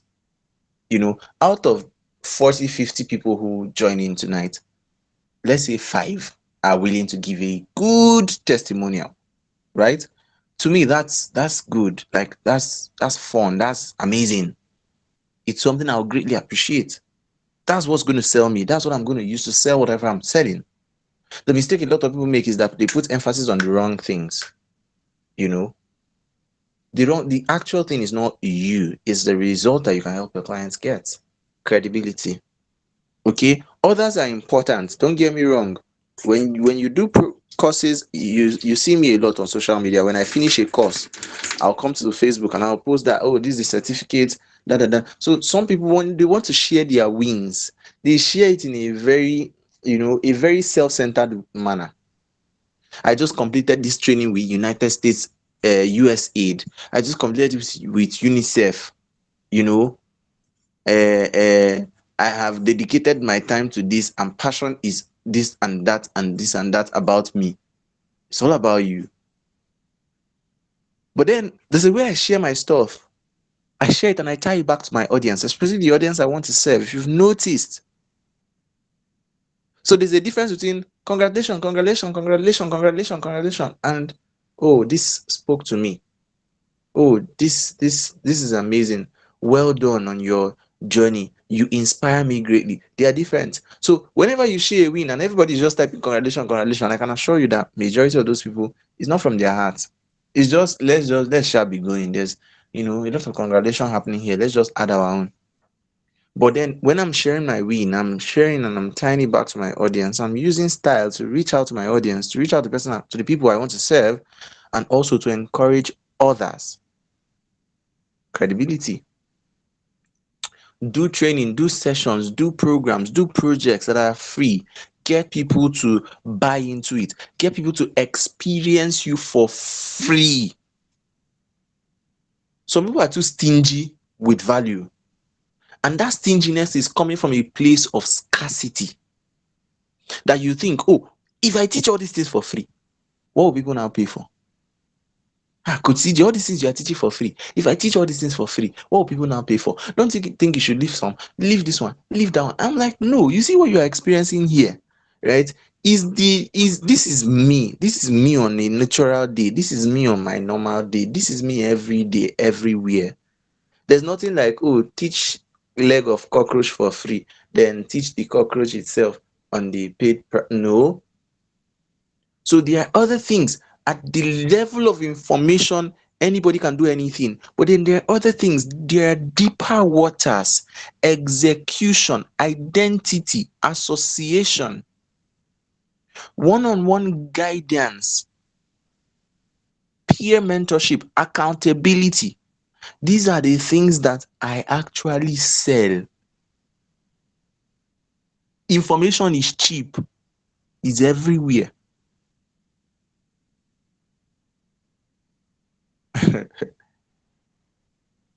ChatGPT does not smile. You can call me as your coach and we'll get on a video call and I smile and you tell me, oh, this is what you're going through. Oh, I've been posting, nobody is buying, and we encourage ourselves. I will encourage you. I will smile, you will smile. ChatGPT will not do that for you. You know? So here are the costly mistakes to avoid. Waiting until you're perfect. You're never going to get perfect. Quit trying to get perfect. Quit that mentality that, oh, it's when I get perfect that. Quit it. It's never going to come. That day will not come. You will not see it. Huh? You will not see it. You will never get perfect. Perfection is a myth. It is a mirage, an optical illusion. When you start coming close to it, what you think it is, you will now notice that the position has moved. It has changed. You remember those days, not even those days, even up till now. But I don't usually see it often these days. I don't know why. Or those days, your father will be driving on the highway, and then you look further, and there's like a pool of water somewhere. It looks like there's a pool of water. We were taught that principle in physics, reflection and refraction and all of those things. And you will look and you will see something that looks like a pool of water, and you are now expecting the car to pass there and splash. And all of a sudden, you get close to it, and it's no longer there. You look forward again, you see it. That's how perfection is. It's an optical illusion. It does not exist in real form. You're never going to get perfect.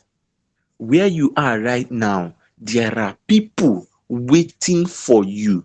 There are people hoping to drink from your well of wisdom where you are right now. You may not be enough. Oh. You see this advice of you are enough, you are enough. I don't give it randomly. You are enough to start.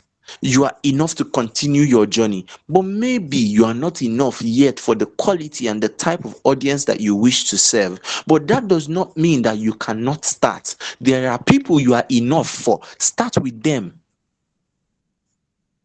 There are people who will greatly appreciate what you have right now. Start with them.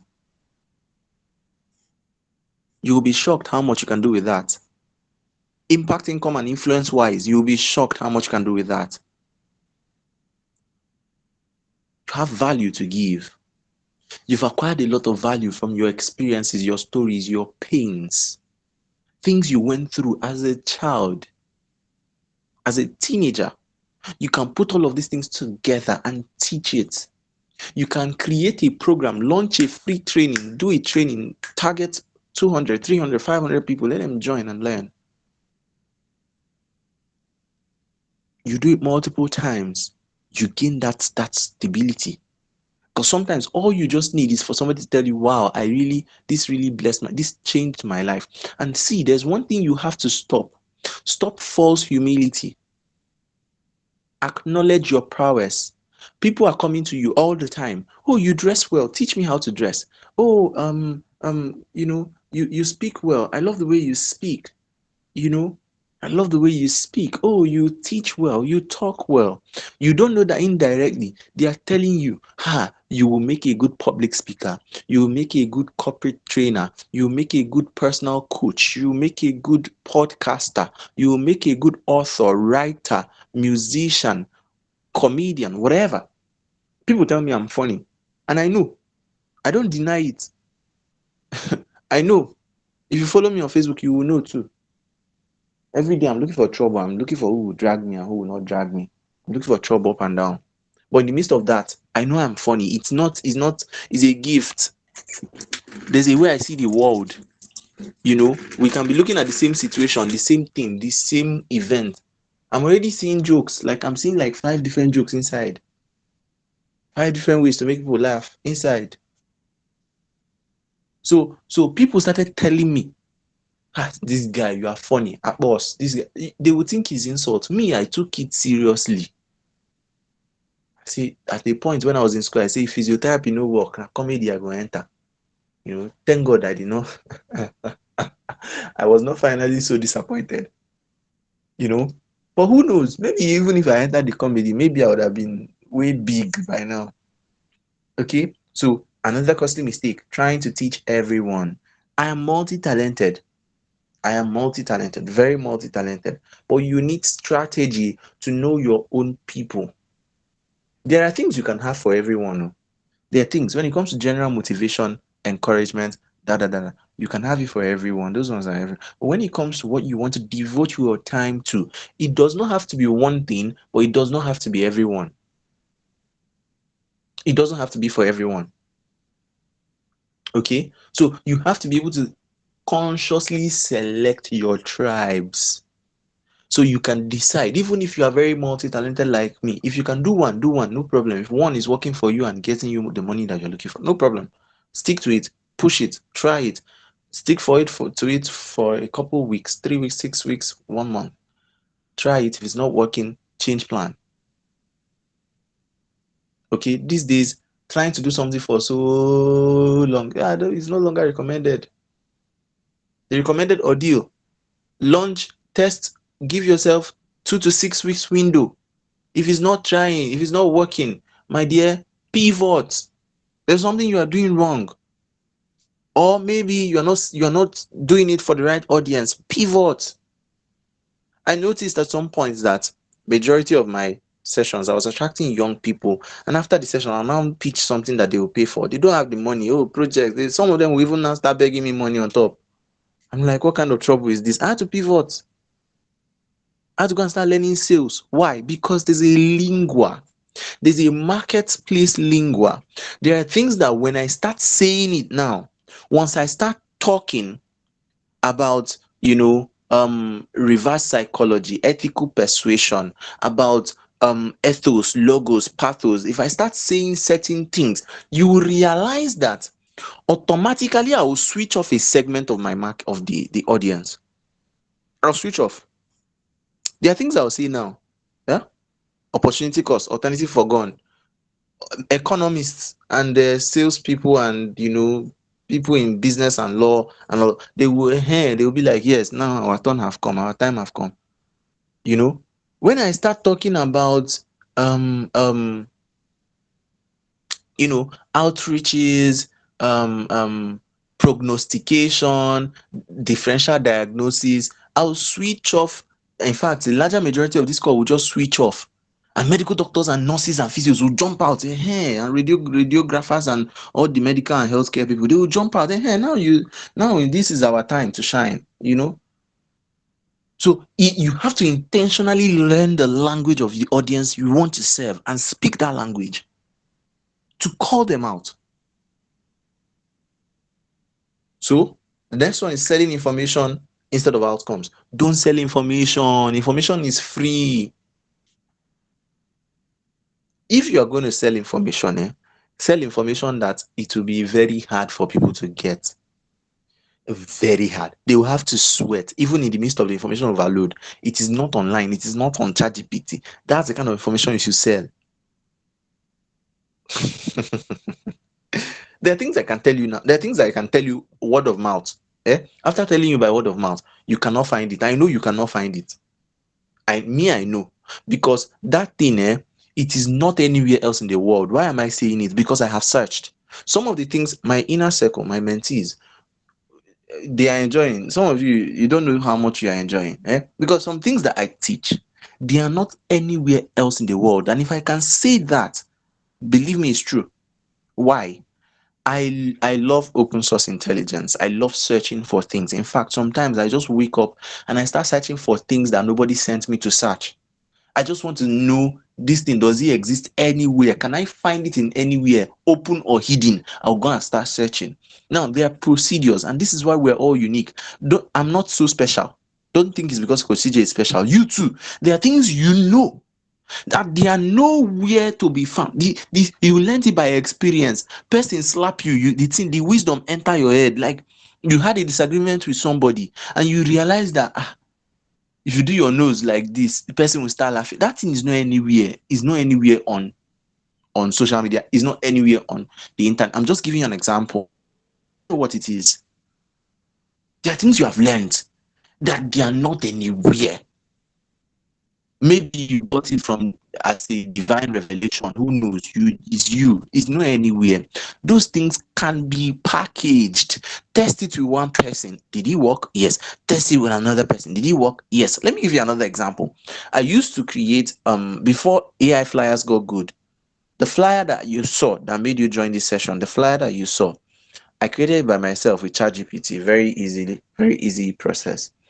But before ChatGPT upgraded to image 2.0, the former ChatGPT, I'd already started using it to design flyers. I was using other tools as well to design flyers, right? But then if I do the design, you remember, if you do some of those things, the text would blur, or they would just misspell something. They would just scatter something. What did I start doing? I realized, okay, I could do it on ChatGPT, take it out of ChatGPT, the output, put it on InShot, and use a blur feature, blur that part, replace it with a text box, and put in a text and change the color of the text and the text background and plant it on that image. And I have my flyer, and it's looking like it's very correct. It's looking accurate. The process, I did not learn it from anywhere. And if you go online and start searching for videos that will teach you the exact process I used, it will be very hard. If you see, it is luck. Okay, so that's the kind of information that I cannot decide, how to do this, pay this amount to learn from the video, pay this. That's the kind. But if the knowledge is not so special, you want to teach people how to cook a goosey soup and you are not promising any secret recipe, any secret thing that they will be adding to their soup, they can download it on ChatGPT, they can download it online. Okay, number 4, having no clear audience. Similar to trying to teach everyone. Your audience must be clear. Even if they are more than how many? 30. Group those 30 into 4 or 3 boxes. Anyone that cannot enter 4 or 3 boxes, Leave them, throw them away. Decide what you will do for passion. Decide what you will do for influence. Decide what you will do for impact. Decide what you will do for income. Prioritize income. Oh, prioritize income. Make you no go be broke influencer. Everybody will, oh, nice one, nice one. Thank you, sir. Thank you, sir. But shishi, you don't have. Especially in a time like this, prioritize income.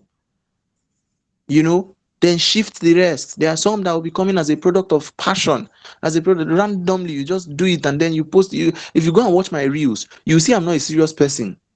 I'm not that serious. If you watch my reels on Facebook, you'll be seeing me cracking a lot of jokes every day. You like almost like 50 posts per day.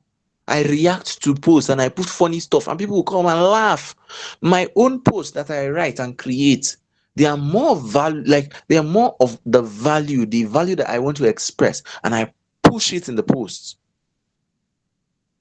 Okay, so I have a clear audience. This and this and this and this are the people I want to serve. Then I can now create other outlets to let out my passion. But this is the means that I will use to reach out to these people. And see, go and ask your audience. This thing is not done by guesswork. It's not done by sitting down and guessing. No, go and ask your audience. Ask people around you. Take a stock of your life. What do you think I do well? What do you think I fit into? What do you think if you were to pay me for a service, what would that be? Go on Facebook, type. If you follow me, you must have seen me do this a couple times. Go and type. What do you want to learn from me? If I'm going to organize a paid training for the next 6 weeks, if I'm going to organize a training, don't even put paid in front, so that once people see, these days people have trauma when it comes to spending money. Once they see, if I decide now that okay, I'll say, after this session there's going to be a masterclass. If you want to learn more, pay this amount. Once I say that, as I talk am now, some people go just wake up. Once they wake up and hear pay, they run away, because they know that if they stay long enough they may pay something, so they will run. So don't even tell them that it's paid. Just tell them, what would you love to learn from me? If I am to organize a training for the next 6 weeks, what would you want me to be talking about? Let them talk. So it will help you to now see where your audience, your primary audience, what are they seeing in you? That is, you will no longer need to struggle with credibility, because there's already a people who have validated you. Okay? So you get that, you push it out. Okay, you now see. But at the end of the day, people will mention like 6 different things. You look at those 6, you look at it very well. Find the one that connects with you, that you can start with now. You can now use ChatGPT, anything, to fine tune it, refine it. Don't worry, there are a lot of things. In fact, see, I'm still going to say it. There's no two ways about it. You will need hand holding. If you want more, you will need hand holding. Okay, you will need hand holding. You will need a coach. You will need someone to guide you. You will need to come close and be guided and be, put through the path. Because this is not head knowledge. I can give you theory from now till whenever. I can do this session for 6 weeks of theory. Without practical actionable steps, you may not get the result that your heart is seeking after. And it needs hand holding. It needs one-on-one, or at least, group expository kind of sessions, where we sit down, we analyze, we work together, we create something together. That's what I'm doing. That's what I'm trying to to work out. Create it together, build. Okay, watch me building an ebook. Build it with me. Build your own. Do your own. Watch me creating a slide. Be doing your own by the side. Okay. Now, not making an offer, then giving up too soon. Not making an offer. You must learn how to make an offer. You must learn how to make an offer that people would want to buy. An offer is a package of something. So you're not selling a product or a service. You are selling community. You are selling experience. You are selling exposure. You are selling encounter. You are selling outcome. You are selling future. You are selling results. When people come to me to buy my book, to pay for my book. One of the reasons you will pay if I'm selling any book, if you have bought any book from me, you will realize that I did not send you the link to just the book. I'll send you the link to a community. I won't send you the link to the book. I'll send you the link to a group that contains that book. The link to the group is in the group description. So if you join the group, you can ask me any question about that book. Anything you find confusing, you ask. By you asking, if I see the question, even if I don't know it and I research to answer it, I'm also growing. But that feels like additional value. Why? People want a sense of community. Give it to them and they will give you their money. People want a sense of belonging. Sometimes that group, nothing will be happening inside. Nothing will be happening inside though. But remove one person, just remove one person. They will come to your DM. Sir, please, I'm really sorry. I'm sorry that I did not participate. Please don't take down the group. Please, I still want to be. There's nothing happening. You can even be begging. So you can low-key be begging somebody. I just want to, delete the group. Sir, please don't delete it. Just leave it there. Because of that sense of belonging. We're all looking for what to belong to. Association. Some of you immediately you saw the events in Abuja, the Abuja events and growth circle and events. When I made the announcement, that's the reason you joined, because we all want to belong to something, especially something that is moving. We want that sense of, oh, I have a place that in Abuja, I know people here, so even if I'm stranded, I can seek help and all that kind of thing.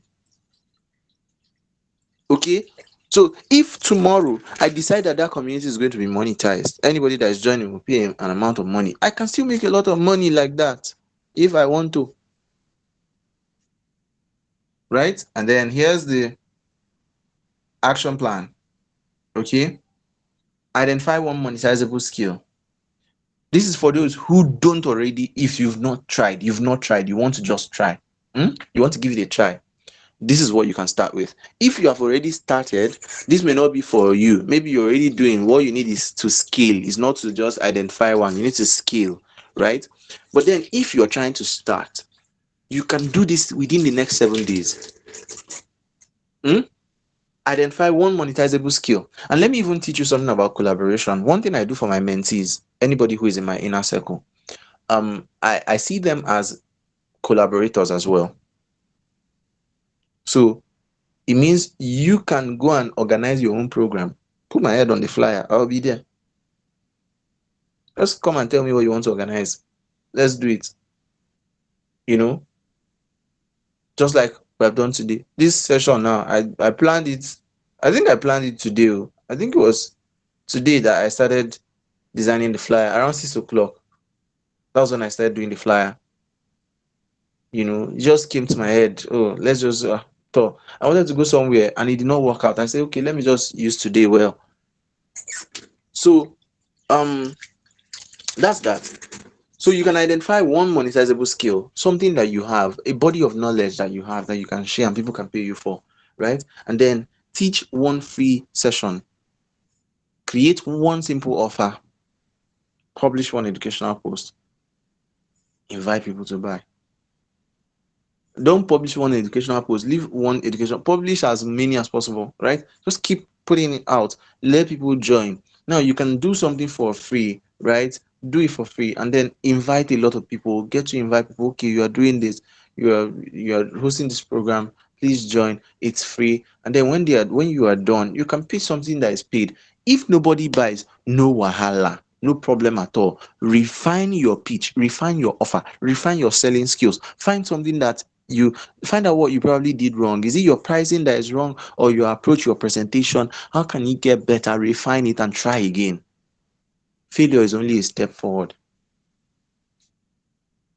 It's only you gaining momentum to launch forward. So now, the last thing, the final challenge. You can screenshot this. Okay, you can screenshot this. You can draft a statement. I know how to do this. I help so and so. My audience is, my first product is, my launch date. Write this. paste it somewhere on your wall, write it and put it down somewhere. Just write it, pen and paper. Just sit down and write it. It may not be formed well, but you need to just see something that will make you believe that you can try. Okay. um so yes, that's it. That's it. And for those who would want to, for those who would want to, try out something, let me put this link here so you can go and try it out. um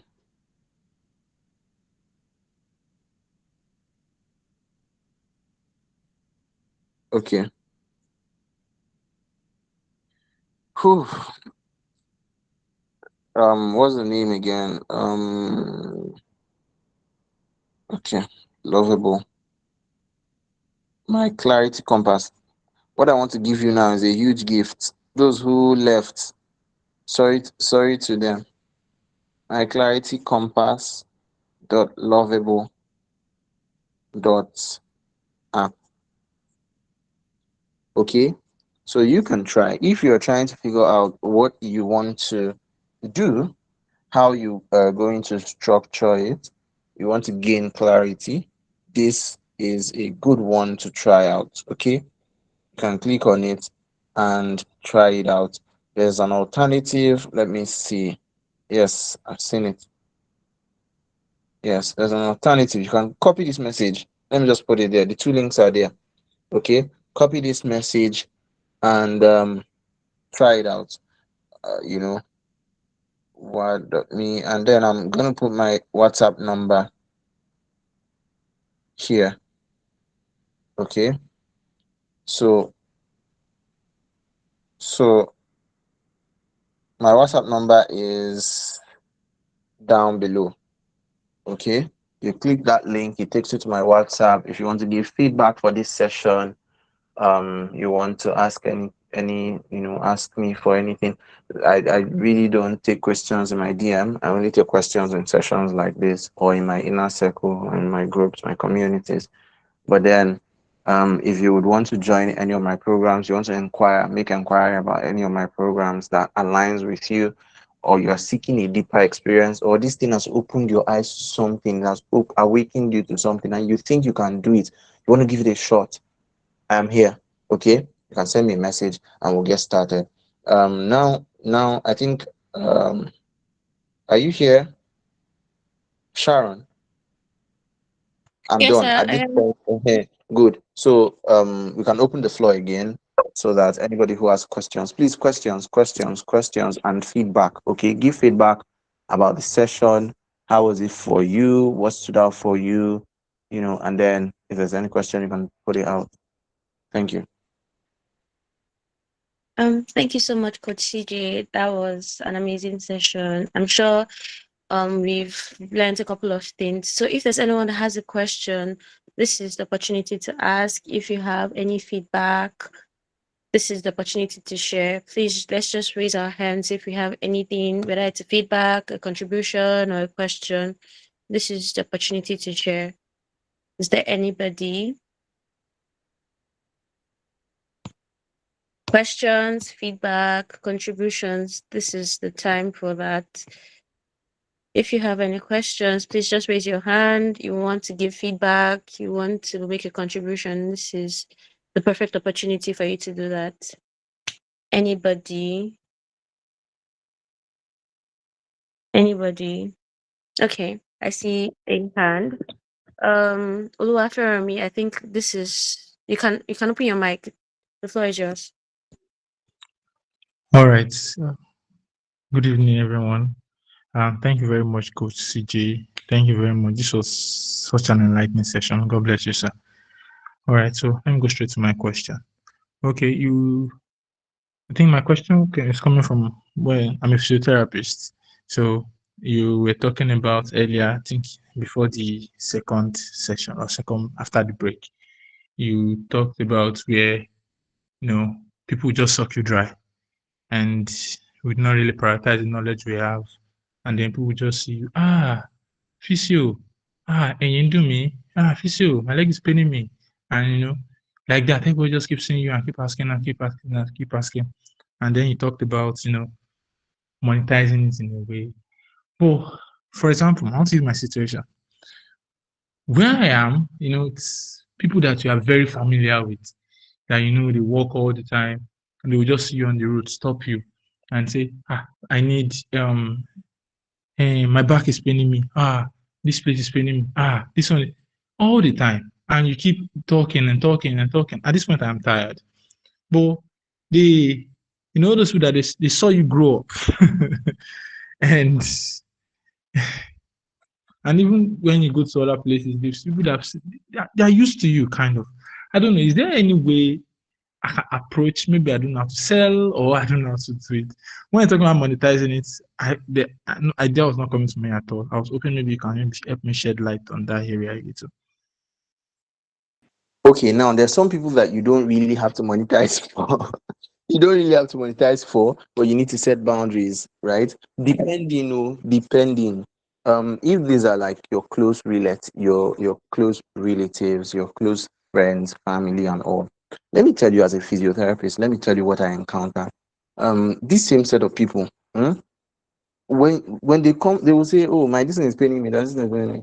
Sometimes, what they think you will come and do is massage. You know, they will just want you to come and be massaging the leg or massaging the neck, and or whether it's going or not.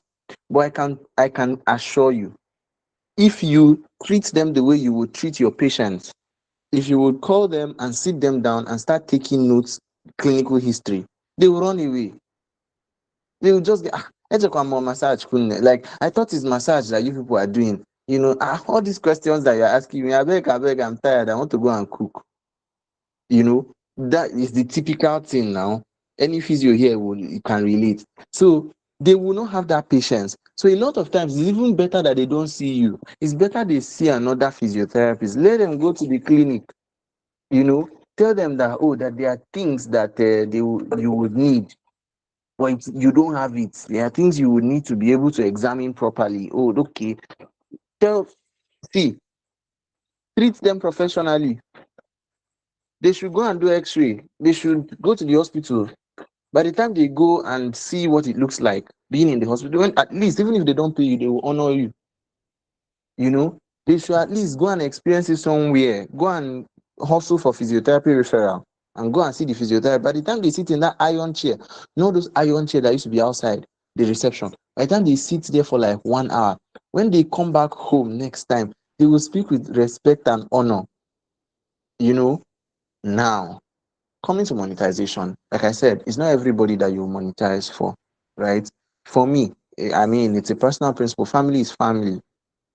Okay. I've had to treat, in fact, I've had to treat almost everybody in my house: my brothers, my mom, my dad, my uncle, my aunt. Okay, no, my uncle, my cousins, two of my cousins after they gave birth, you know, after they gave birth. So I had to treat them. On no account did I say, "Oh, this is the amount I charge." I didn't talk about money, right? But then when they now asked me, what do you charge for this? I told them the amount. I told them my own rate too.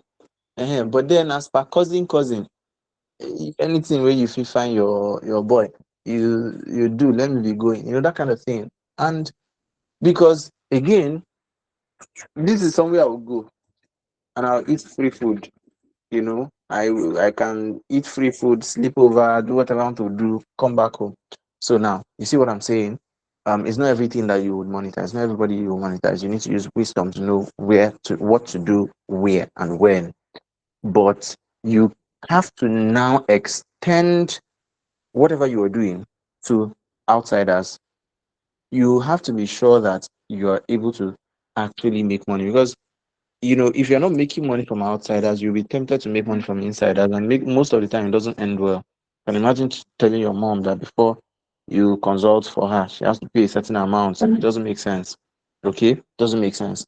Um, so just treat them professionally. Let them know if you don't have time. Okay, if you don't have time, sometimes you can tell them, "Oh, sorry, but I'll be working on something, but then there's somebody I will call. Okay, there's somebody I will invite to come and see you, but this is what they charge. Sometimes it's good that they hear it. I've had people reach out to me who are close to me, right? And because I knew that saying yes is killing myself, because beyond me looking for money, it's not even the money. I am busy. I am way too busy for that. So saying yes is me harming myself. So I now tell them, okay, don't worry, somebody. I'll send you somebody's number. You can reach out to them, tell them you're from me. And by the time they reach out to the person, let's say, oh, one physiotherapy session, 25,000, 30,000, 40,000. They will come back. I did not know this is like this. So, eh, it sets the tone for the conversation. So that's it. That's it. Reach out. I mean, extend your audience, expand your audience. People can consult you as a physiotherapist from every part of the world. From every part of the world. So that your knowledge, take it out. You are not meant to be a local champion. I'm speaking to all of us, including myself. We're not meant to be local champions. Your knowledge is globally relevant. People are looking for you. Just the same way you are looking for money. People are looking for you. You know. So take that knowledge out. Get people to believe in what you're offering, to see what you're offering. Create content, push it out there. Women's health, men's health, whatever. Orthopedics, neurology, put it out there. Consult. So anybody who wants to consult, let them reach out to you. You can consult over the phone. It's not a must that you do everything. Sometimes your consultation will just be to give them a clear picture of the issue that they are going through, and to also maybe minute a note to their doctor or their physiotherapist. I've had some people that I had to consult for, and then I sent them to a physio. I helped them find a physio. I have one now that, I helped her to find a physio. What did I tell her? Just go to uh, UPTH, Ilori, I can't remember. I can't remember the exact place. I told them, go there, go to the physiotherapy department directly. Go to their women's health department and log in your complaint. Tell them your issue. Because she was trying to get a referral, it was difficult. I said, don't handle it like that. Go and do this and she went. And she already told me she's getting better. So that's it. Sometimes that's what you need to do. Expand your scope. Expand your scope. Reach out to another, a wider audience. That's it. So yeah. Any other question? Any other person? Yes, we do have somebody. I think there's a question in the chat box. Okay, please About read it. okay, this person says, what I'm really curious about is how to build structure around what you have to offer and your expertise. Okay. Structure. Yeah, now, let me be honest with you. For structure, there's no two ways about it. You need to be coached. If you are strong, if you are very, very strong, you can do it on your own. Hmm? If you are very gifted, very, very, very gifted, you can try doing it on your own. It may take you some time, but you need to be coached. You need to be coached. You need someone to hold your hand. It doesn't have to be me. A lot of times I don't even like talking about these things, because it will look as if I'm trying to get somebody to enroll in a class or something. No, it doesn't have to be me. It can be anybody who is doing the kind of thing that you want to do, right? You need structure, but that structure will not come from theory. The structure will come from someone who has walked the walk, and is available to hold your hands and walk you through that journey. So, when it comes to structure, there are a lot of things involved. There are a lot of things involved. We're looking at platform, people.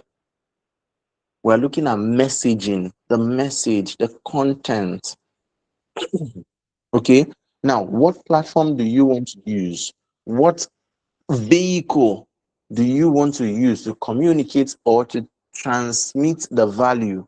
Okay, what do I mean by vehicle? Do you want to use a book? Do you want to create a course? What are the tools needed? What are the tools needed? Okay, do you need an AI tool? Do you need an application? Do you need those things? What are the platforms needed? What are the marketing techniques needed? So if you are creating a funnel, right, when you build a platform, see, let me give you an example now. I want to host a program and I want people to pay for it, right? And I decide, oh, what's this program? Sales accelerator program, whatever, sales, right? And I start creating content about sales, creating. It creates awareness, right? I build that awareness and I'm like, okay, let me host a free training. Now, creating that what's it called? That content on a platform. Facebook is the platform, for example. That is a structure.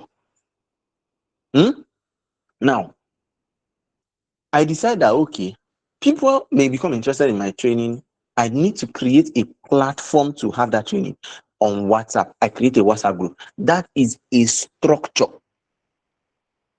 Now, created WhatsApp group, I've created a Facebook account.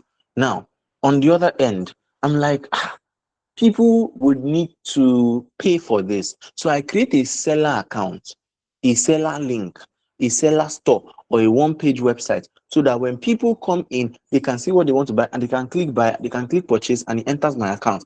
That is also a structure. A registered business can also be a structure, a business name, business account, corporate account, and all of that. They are structures, right? But if you get a bunch of structures, no matter how much you have, if you get bunch of structures, you'll just be looking at disorganized structure everywhere, right? So now the process that is going to be involved, written on paper, is strategy. The process, if you tell yourself, okay, so I'm going to do this, I'm going to write for 6 days. After that, what you saw on the last page of my slide is a strategy. The second to the last page. So you say, I'm going to post for 6 days. After this, I'm going to get people to this community. I'm going to ensure that, okay, at least how many people are in this community? 500. Now from the community, I'll now sensitize them and then do the free training on a Wednesday and pitch the paid training, which will be the following week. All those things that you are planning and brainstorming and writing, that's your strategy. Then at the end of it all, once it is time, you switch on the process that everything is running. Say, oh, once I post, people are seeing the post, and because they see the post, they can enter the group. And when they enter the group, I'll welcome them and I'll do the training, and then I'll move them to the paid group. So this entire funnel of activities, this chain, is called system. So once you turn on the switch, Master said go, bam, everything will start running. That's your system. Okay, you rinse and repeat, simple and short. Okay, but you cannot do this by head knowledge. You need coaching. You definitely need coaching. I can teach you all the theory, give you all the books, all the videos. It will stress you. You will just get stressed. If you have a coach who holds you by the hand, walks you through the journey, you realize it can actually be easy and fun. It can be very, very fun. I have one of my clients, one-on-one coaching clients, and I look forward to her sessions. I look forward to my sessions with her. In fact, after the session finished, I gave her like 1 or 2 extra sessions inside because it's fun. You know, she too was always looking forward to the session, even with her busy schedule. So that's how it is, and she's doing well. Okay, so let me go to the next question. Let me take the next question. Yeah, feedback question. Okay. Yeah, I think we have some Grace Abdul I'm sorry, I don't think I'm pronouncing that, but Miss Grace, I think you can have the floor now. Thank you very much. Thank you, Coach CJ, for the lecture. So I'll start from my writing journey. I've been writing on Facebook for a while now. I've been since 2020. But within this span of 6 years, I have never hosted a class, not paid or free, but I've paid for many writing classes. So sometimes I feel like, am I really competent enough to teach somebody what I do? That's imposter syndrome, that fear, will they pay and stuff like that. So it has kept me locked in. So I don't create awareness that I can actually teach what I know. In fact, at a point, I started talking about helping new writers to get better at their skill or the writing skill. I, at a point, created a group where I made videos. In fact, at that time, I was creating awareness that new writers who wants to learn and get somebody who will hold them by the hand to improve should join the group. But I had nobody. I had zero sign up. It was not paid, it was for free. So that discouraged me greatly that I even stopped posting totally. I'll just come online and go through other people's posts and just keep quiet. So I felt, or rather, I feel like I don't really have what it takes to teach what I know. Then, in the aspect of charging, I don't know.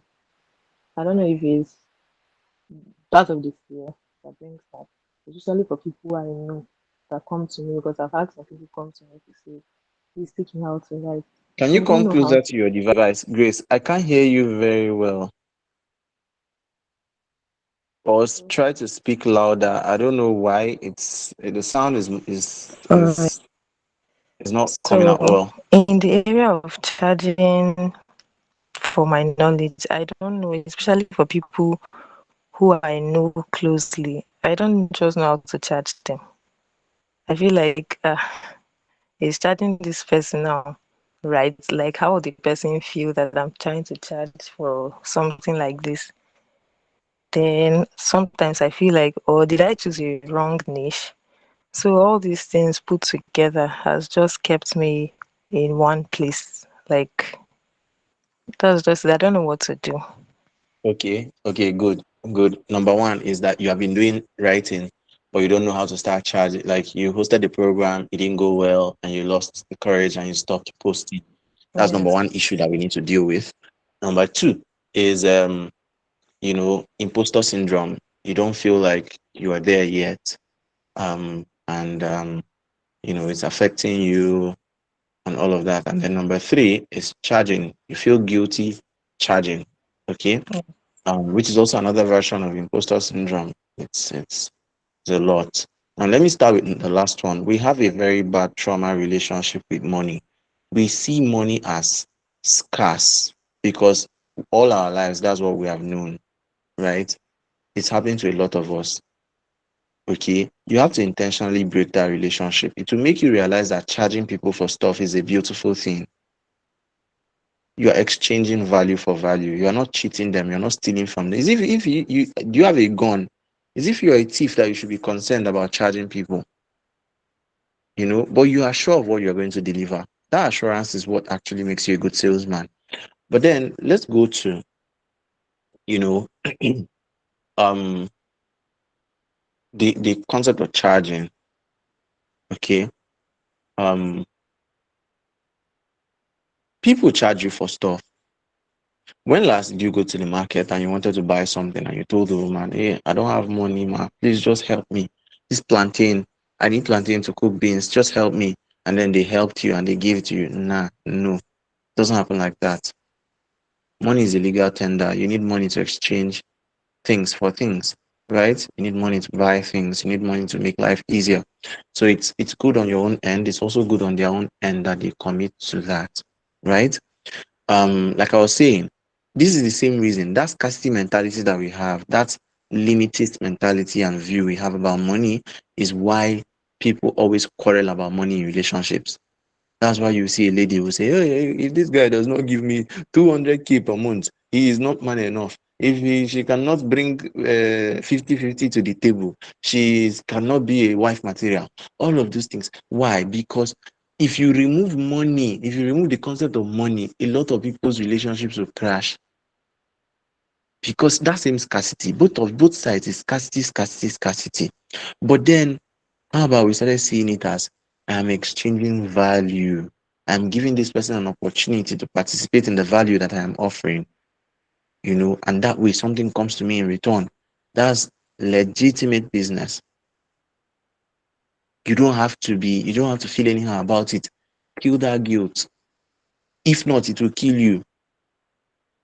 To be honest, a time is going to come that you have to toughen up. You see, I was saying it the other day, 2 days ago, right? I was telling us, you have to be. Was it 2 days ago? Yeah, today is Saturday. I mean, today is Friday. Yeah, today is Friday. So that was Wednesday. Yes, Wednesday. So I was saying that you have to be selfish and wicked to an extent to be able to achieve success. You need a level of selfishness and wickedness. And I wasn't joking. It's not a lie. You need to be able to look people in the eye and say, no, I wish I could help, but small money that you get, somebody will come and ask you, another person come and ask you, another person. The next thing, the money is finished. Is like you don't have shishi again.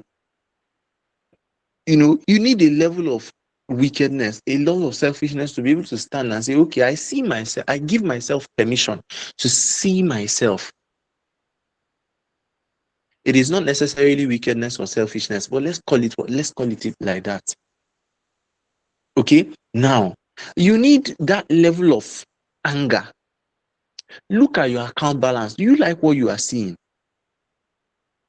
This is the only legitimate way. God has said, okay, I've given you this gift. I have made you, I've increased your propensity to mastering this particular skill. I've increased the capacity you have to master this area of your life, to become more excellent in this area of your life, because it is the gift of a man that makes way for him. So you are able to refine this gift and make something out of it. And you yourself, you become your own village people by saying, no, I'm too shy to sell it. I'm too afraid. I'm too, ashamed to sell it. I don't want to feel like I'm offended. You are not offending anybody. You are not offending anybody. Nobody's going to feel offended. They are getting value. If you don't sell it, they will take it from you for free. They will look down on what they have taken or what they are about to take. Then they will go somewhere else and pay for it. I'm telling you my personal experience. People will come to me, pick my brain. Then they will go to another coach as far back as 2021, 2020. People will come to me. I'm not talking about small people. I'm talking about the high and mighty. They will come to me and pick my brain. I will pity them and add them to my community, do free training. Then they will come again. They will not associate with me when they want to recognize their mentor or their coach. Is John Maxwell that they will post on Facebook, but they will still come and tell me they are confused. With all due respect to John Maxwell, he did not solve your confusion problem. It's me you will come and meet. And after draining me for hours, then you will go back and give credit to John Maxwell for helping your life. Then, when it's time to pay money, it's not me you will pay. You will now come back again weeks later when you are stuck again and tell me, oh, you paid for this coach's program. Somebody that was telling me I don't have shishi. That please, I don't have. With that, I don't have. They went to go and find a coach and pay that coach 500,000 naira. Where did the money come from? You pay 500,000 naira and you are coming to me to come and tell me that this person this coach did not even do anything. That do you know that even in the class, she was now the one teaching others because everything they were teaching, I had already taught her. What I'm telling you is true life story. I've had some of them come close to me, and after eating and drinking, they left. And by the time they left, later on, I could not now afford their own programs. Things I was doing for free, benevolence. They will come, this person's class that I attended, your own They will now come back and start advising me that CJ, one of them told me that, that I'm always doing free stuff and I'm always doing cheap training, that I should stop doing it, that I should have passed that level by now. I said, sure, because you are older, you have, the audience that can easily pay, and you think me and you were in the same category. She was serious. She said I was attracting children, babies. She called my audience babies. Okay, so that one is not a problem. It's not a problem. But what I'm trying to tell you is this: the people that you think they don't want to pay, the people you are feeling guilty to sell to, they have that money. It's in their bags, it's in their pockets, it's in their bank accounts. If you don't charge them, another person is going to charge them, and they will not get the result that you can deliver. Double loss. If you believe that you can do it, why not charge for it? Tell them the amount. You can now tell them the amount and decide to do favor for them. Decide, oh, I normally charge 50,000 for this, but for your sake, I'll charge 20. I normally charge. My friend came to my house. He saw my, there's one thing I sell. These lavalier microphones, these portable mics, lapel pin mics. He asked, do you have one? We wanted to shoot a video in my house. And then he said, do you have one? I said, yes, I have. Oh, I brought it out. It was newly packed. Say, how much? I said, that one is expensive. It was sent to me from the UK. 53,000. The price was written on the body of the thing. Say, but see, I don't have this money. And then, you know what I told him? Because he's my good friend. He's my good friend. Even if he wants it for free, he will pay me. But with the relationship I have with him, I don't mind giving it to him for free. I told him the price. I showed him. The price is it's not that he can't pay it, but he has been financially strained. His wife, this, that. Say, okay, no wahala. Can you pay 20? From 50 something thousand, I moved down to 20. For him, it's not something I would do for any other person. Can you pay 20? And he agreed. Oh, that he will take it, he will pay later, once he gets his salary and all. Now, that's still his friend. This is somebody that I have every right to feel guilty to sell to. But business is business.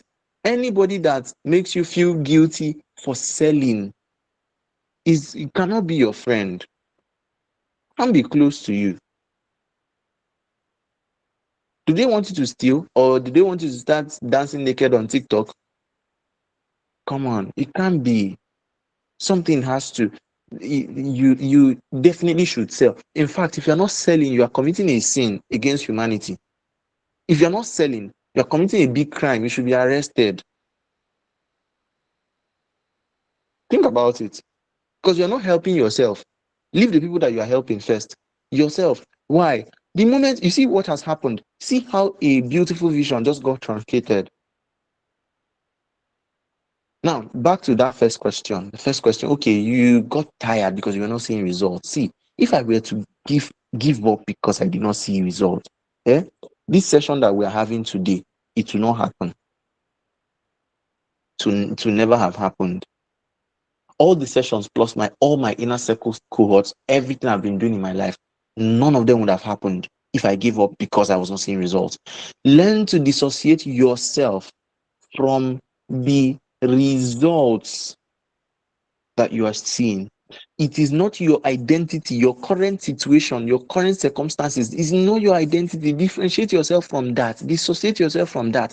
See the future. You must develop the capacity, the ability to look far into the future and see from that lens. When I looked at myself, even up to today, when I look at myself, I don't see the CJ doing these things. What I see is like 10, 15, 20 years. That's what I see. And I'm able to function from that realm. So even if I host a training and nobody attends, zero. Has it happened before? Yes. If I host and nobody attends, no wahala. I remember when I was in school, I hosted a fiscal event, did all the publicity I knew how to do, invited, did WhatsApp publicity.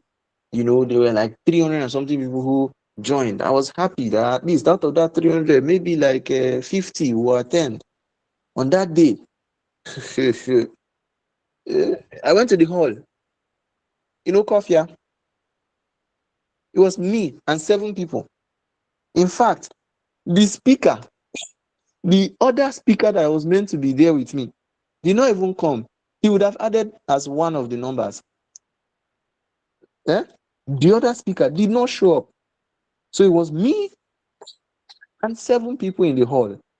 And the auditorium is very large. Very, very large. So we just shamefully went to one corner and I delivered. Painfully, I delivered. But that day, I delivered as if there were 1,000 people listening to me and I didn't care. After that day, I had trauma for hosting physical events till today.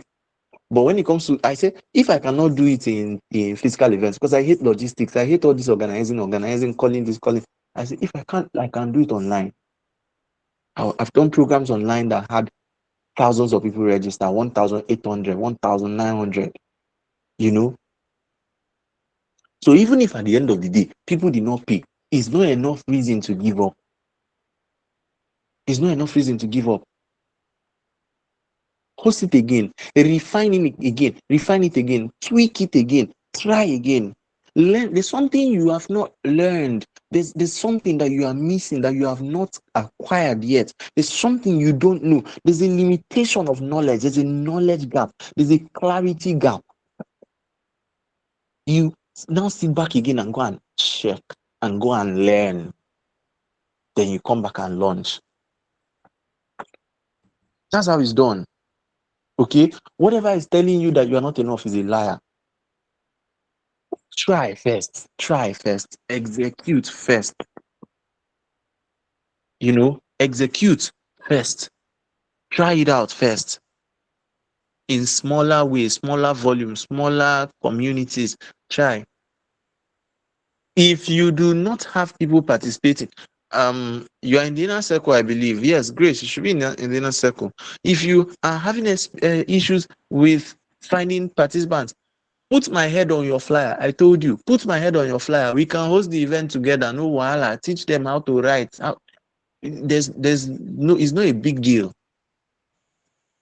Like I said, that's what I do for with me, my inner circle, and one-on-one clients. I become the brand ambassador. I literally put my head and push it as if it's my own. We'll do it together. I'll host you on my communities. You will now see, because sometimes because of a weakness, an inherent weakness, maybe that weakness is organizing events and you don't know the structure, system, strategy, but then you have the value. You can look for someone who has the platform, structure, system, strategy, and all of that. Partner with them. Some of you are starters. You are ideators. You have value and idea, right? But then when you want to now do something, you go and pack other people like you in your team. And you will be using ideas to flog yourselves. Oh, let's do this. Okay, yes, we can do this. Okay, we can do this. Oh, yeah, do now. Nobody knows how to do. Head knowledge everywhere. So you now have to be intentional about partnering, collaborating and forming a team with people who can finish, okay, with executors, logistics specialists, logisticians, who can take the dream, the vision, the idea, run with it and birth it. Okay, that's it. Collaboration can be what you are looking for, and from that collaboration you're now getting people. Okay, this feedback, that feedback, when you were talking we were not hearing you very well. You now know, okay, I have to project my voice more. Okay, that the session was good, or it was a bit confusing. You were saying so many things at the same time, or you were too fast in your speech. Feedback. Why do I talk the way I talk? I pause, I say something. Sometimes I slow down. I'm even a bit fast today because of time. But I took the feedback from my mom. My mom gave me feedback and I was able to, run with it. She was hearing me speak one day. She was like, CJ, be calming down. You are too fast. Some people who don't, who are not really good with, on the taking speech like that, they may not hear you. So slow down. And I took it as feedback. Okay, so that's it. Grace, bring the question up in the inner circle. Okay. Yes, I'm not in Let's. the inner circle. Oh. I'm Uh-uh. just in the volunteer group. Oh. Okay. Okay. Okay. Don't worry. We'll talk. We'll talk. You have to be in the inner circle. We'll see how to do that one. No problem. Thank you, Thank you sir. very much. Yeah. Thank you very much. I'll see what to do for you. So, who is the next person? Think we can take one more. I think we've been able to answer all the questions. All right. All right. Because I was seeing one hand up. That's fair on me. I think you already answered his question. Unless he has another Okay. question. Then So that's good. that's That's good. Yeah. Thank you. Thank you all very much. Um, thank you for joining in. Thank you for joining in. Um, if you like I said earlier, if you would want us to work together, feel free to drop me a message on WhatsApp and I'll respond. Okay. Do have an amazing night rest. And please, I'd appreciate. I'm seeing a hand up. Is this Sharon? So yes, sir. okay, go ahead. Okay, so I just have a question. Oh, please Real ask. quick. It's about attaching value or a figure to your value. Like, how do you price like your services? Oh, beautiful, beautiful. This question is very important. So now, you have to. There's a way you do pricing. There's a way you anchor your prices, right? Depending on what you want to do. So you have to find out competitor. You have to do some competitor analysis. Find out what your competition is charging, right? Find out what your audience is willing to pay. Find out who your existing audience is, what they have the capacity to pay. You cannot be charging what people who have access to you cannot pay. Except you have marketing budgets, you have enough money to put on ads. But otherwise, you have, let's say you are in school, you're in your final year, and majority of your audience, if you check your status and you scroll the people who are watching, majority of them are students, 200 level, 300 level, 500, 400. Now, they may not really, unless you're in a private institution, a private university, all these Madonna, uh Covenant, all of them, you can say that, oh, these people have the capacity to buy. See all these schools where almost every student is using iPhone or MacBook. Good and fine. You can, post and you are sure. But otherwise, it will not make sense that you are just all the people that are on your status watching what you are doing everywhere. They are just students, and then you are selling real estate. You're selling land of 50 billion. They will see it, they will screenshot it, they will curse you, they will insult you, you know. So now that's one. Two, computer analysis, computer pricing, right? So you're a coach, you're a graphic design coach, for example, right? Or fashion design coach. Go and register for other people's programs. It will help you fine-tune your own offering. It will help you. Like, I have attended a lot of sessions in my life, a lot. I paid for a lot, and I have seen what people are teaching. So now when I charge, I'm charging from a place of confidence.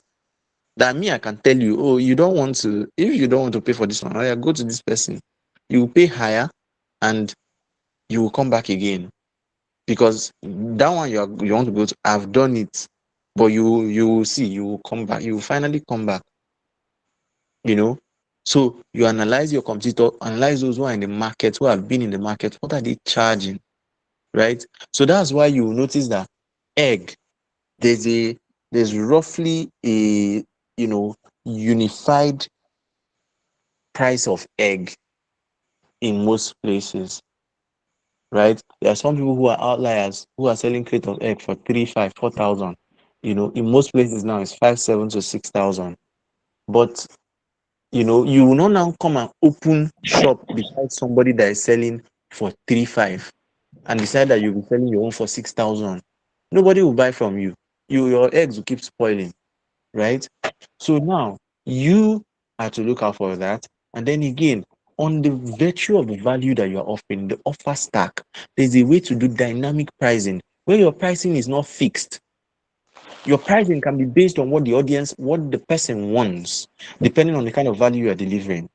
It's not every product or every service that you can do DM for. I mean, that you can post price publicly. That's why sometimes when people criticize those who say DM for price, I just laugh because you don't know what they are actually selling. You don't know their own strategy. So when people come in and they say, "Oh, this is the price," and they don't want it, they can make a counter offer. Okay, what if I remove this and put this? Is this price convenient for you? Okay, I want to give you a discount. This is the lowest I can go. You negotiate. That's leaving room for negotiation. So you should have a low ticket offer. In fact, have a free offer. Free is what brings people, majority, into your space, right? And what helps you create value for the public, even if they're not paying for it, or even if you're not expecting to earn from it. Influence and impact can come from there. Two, low ticket offer. 1,000, 2,000, 5,000, depending, depending. There's some people that 10,000 is still their low ticket. It's relative, it's subjective. So 1,000, 2,000, 5,000 low ticket offer. I think that okay, if you want money now, you can host it. People can pay there. People even do pay anything you like offer, right? And they will compile some of their resources and then put it together and sell. Now, that's low ticket. It's not usually difficult. You are targeting the mass market, right? It's not usually so difficult to sell out. So you are targeting 100 people, 200 people, 200 slots, that kind of thing. Then there is middle ticket offer, mid ticket offer, or let me call it executive. I won't even call it executive, but let me call it you know, let's call it executive.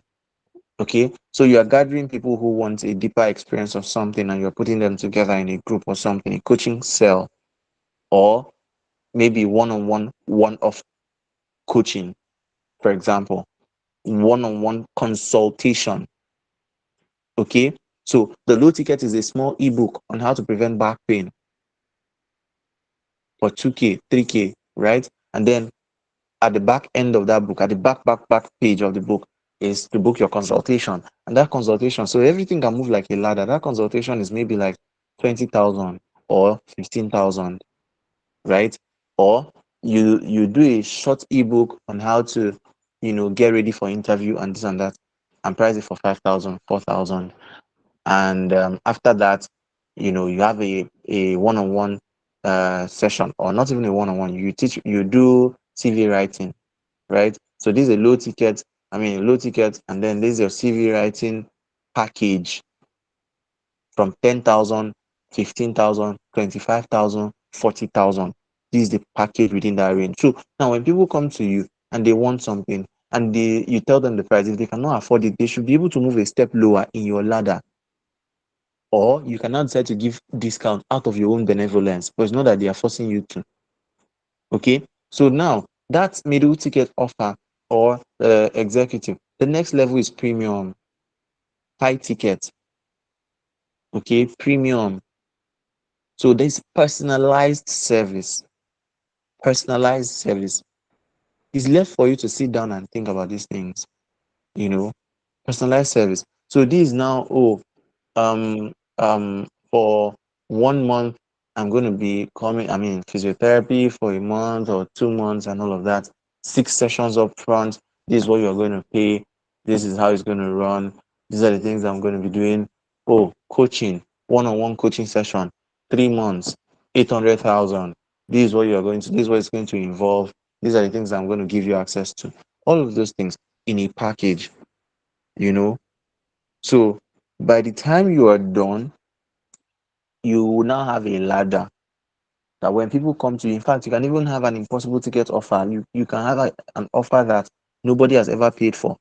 Even you doubt that people will pay for it, but just have it ready so that whenever opportunity comes, you will be ready. Okay. I hope I answered your question. Does it make sense? Yes, sir. Thank you so much. Oh, you're welcome. You're welcome. Mm. Joy, Joy, ask. I see you. Please ask. Good evening, sir. Thank you very much for we've been here for more than 3 hours. Thank you so much. That's where the passion is coming from. And Mm. nobody even wants to leave. You're not even getting tired. Thank you so much. Okay, You're so welcome. lately you dropped the link to the Clarity Compass. I think I've taken it before, but I don't think I did it very well or I haven't followed through with anything. But now just while you were answering questions, I was just feeling the Clarity Compass and everything. So I've been Mm-hmm. making a 30 to 60 day um, map, workout, Mm. items to work out with. So I'll just go and do it and I'll come back with results. I don't have any questions to ask, honestly, Mm. because if I have any question, you can give me slack. I've been with you for how many? I just want to actually just get this thing done and come and submit my results. No problems at all. So if you have not clicked on the clarity compass, you can access it and do yours now. You actually get the clarity Mhm. that you need. Trust me. Thank you so much, sir. Yeah, I'm happy for you. We'll meet in the inner circle.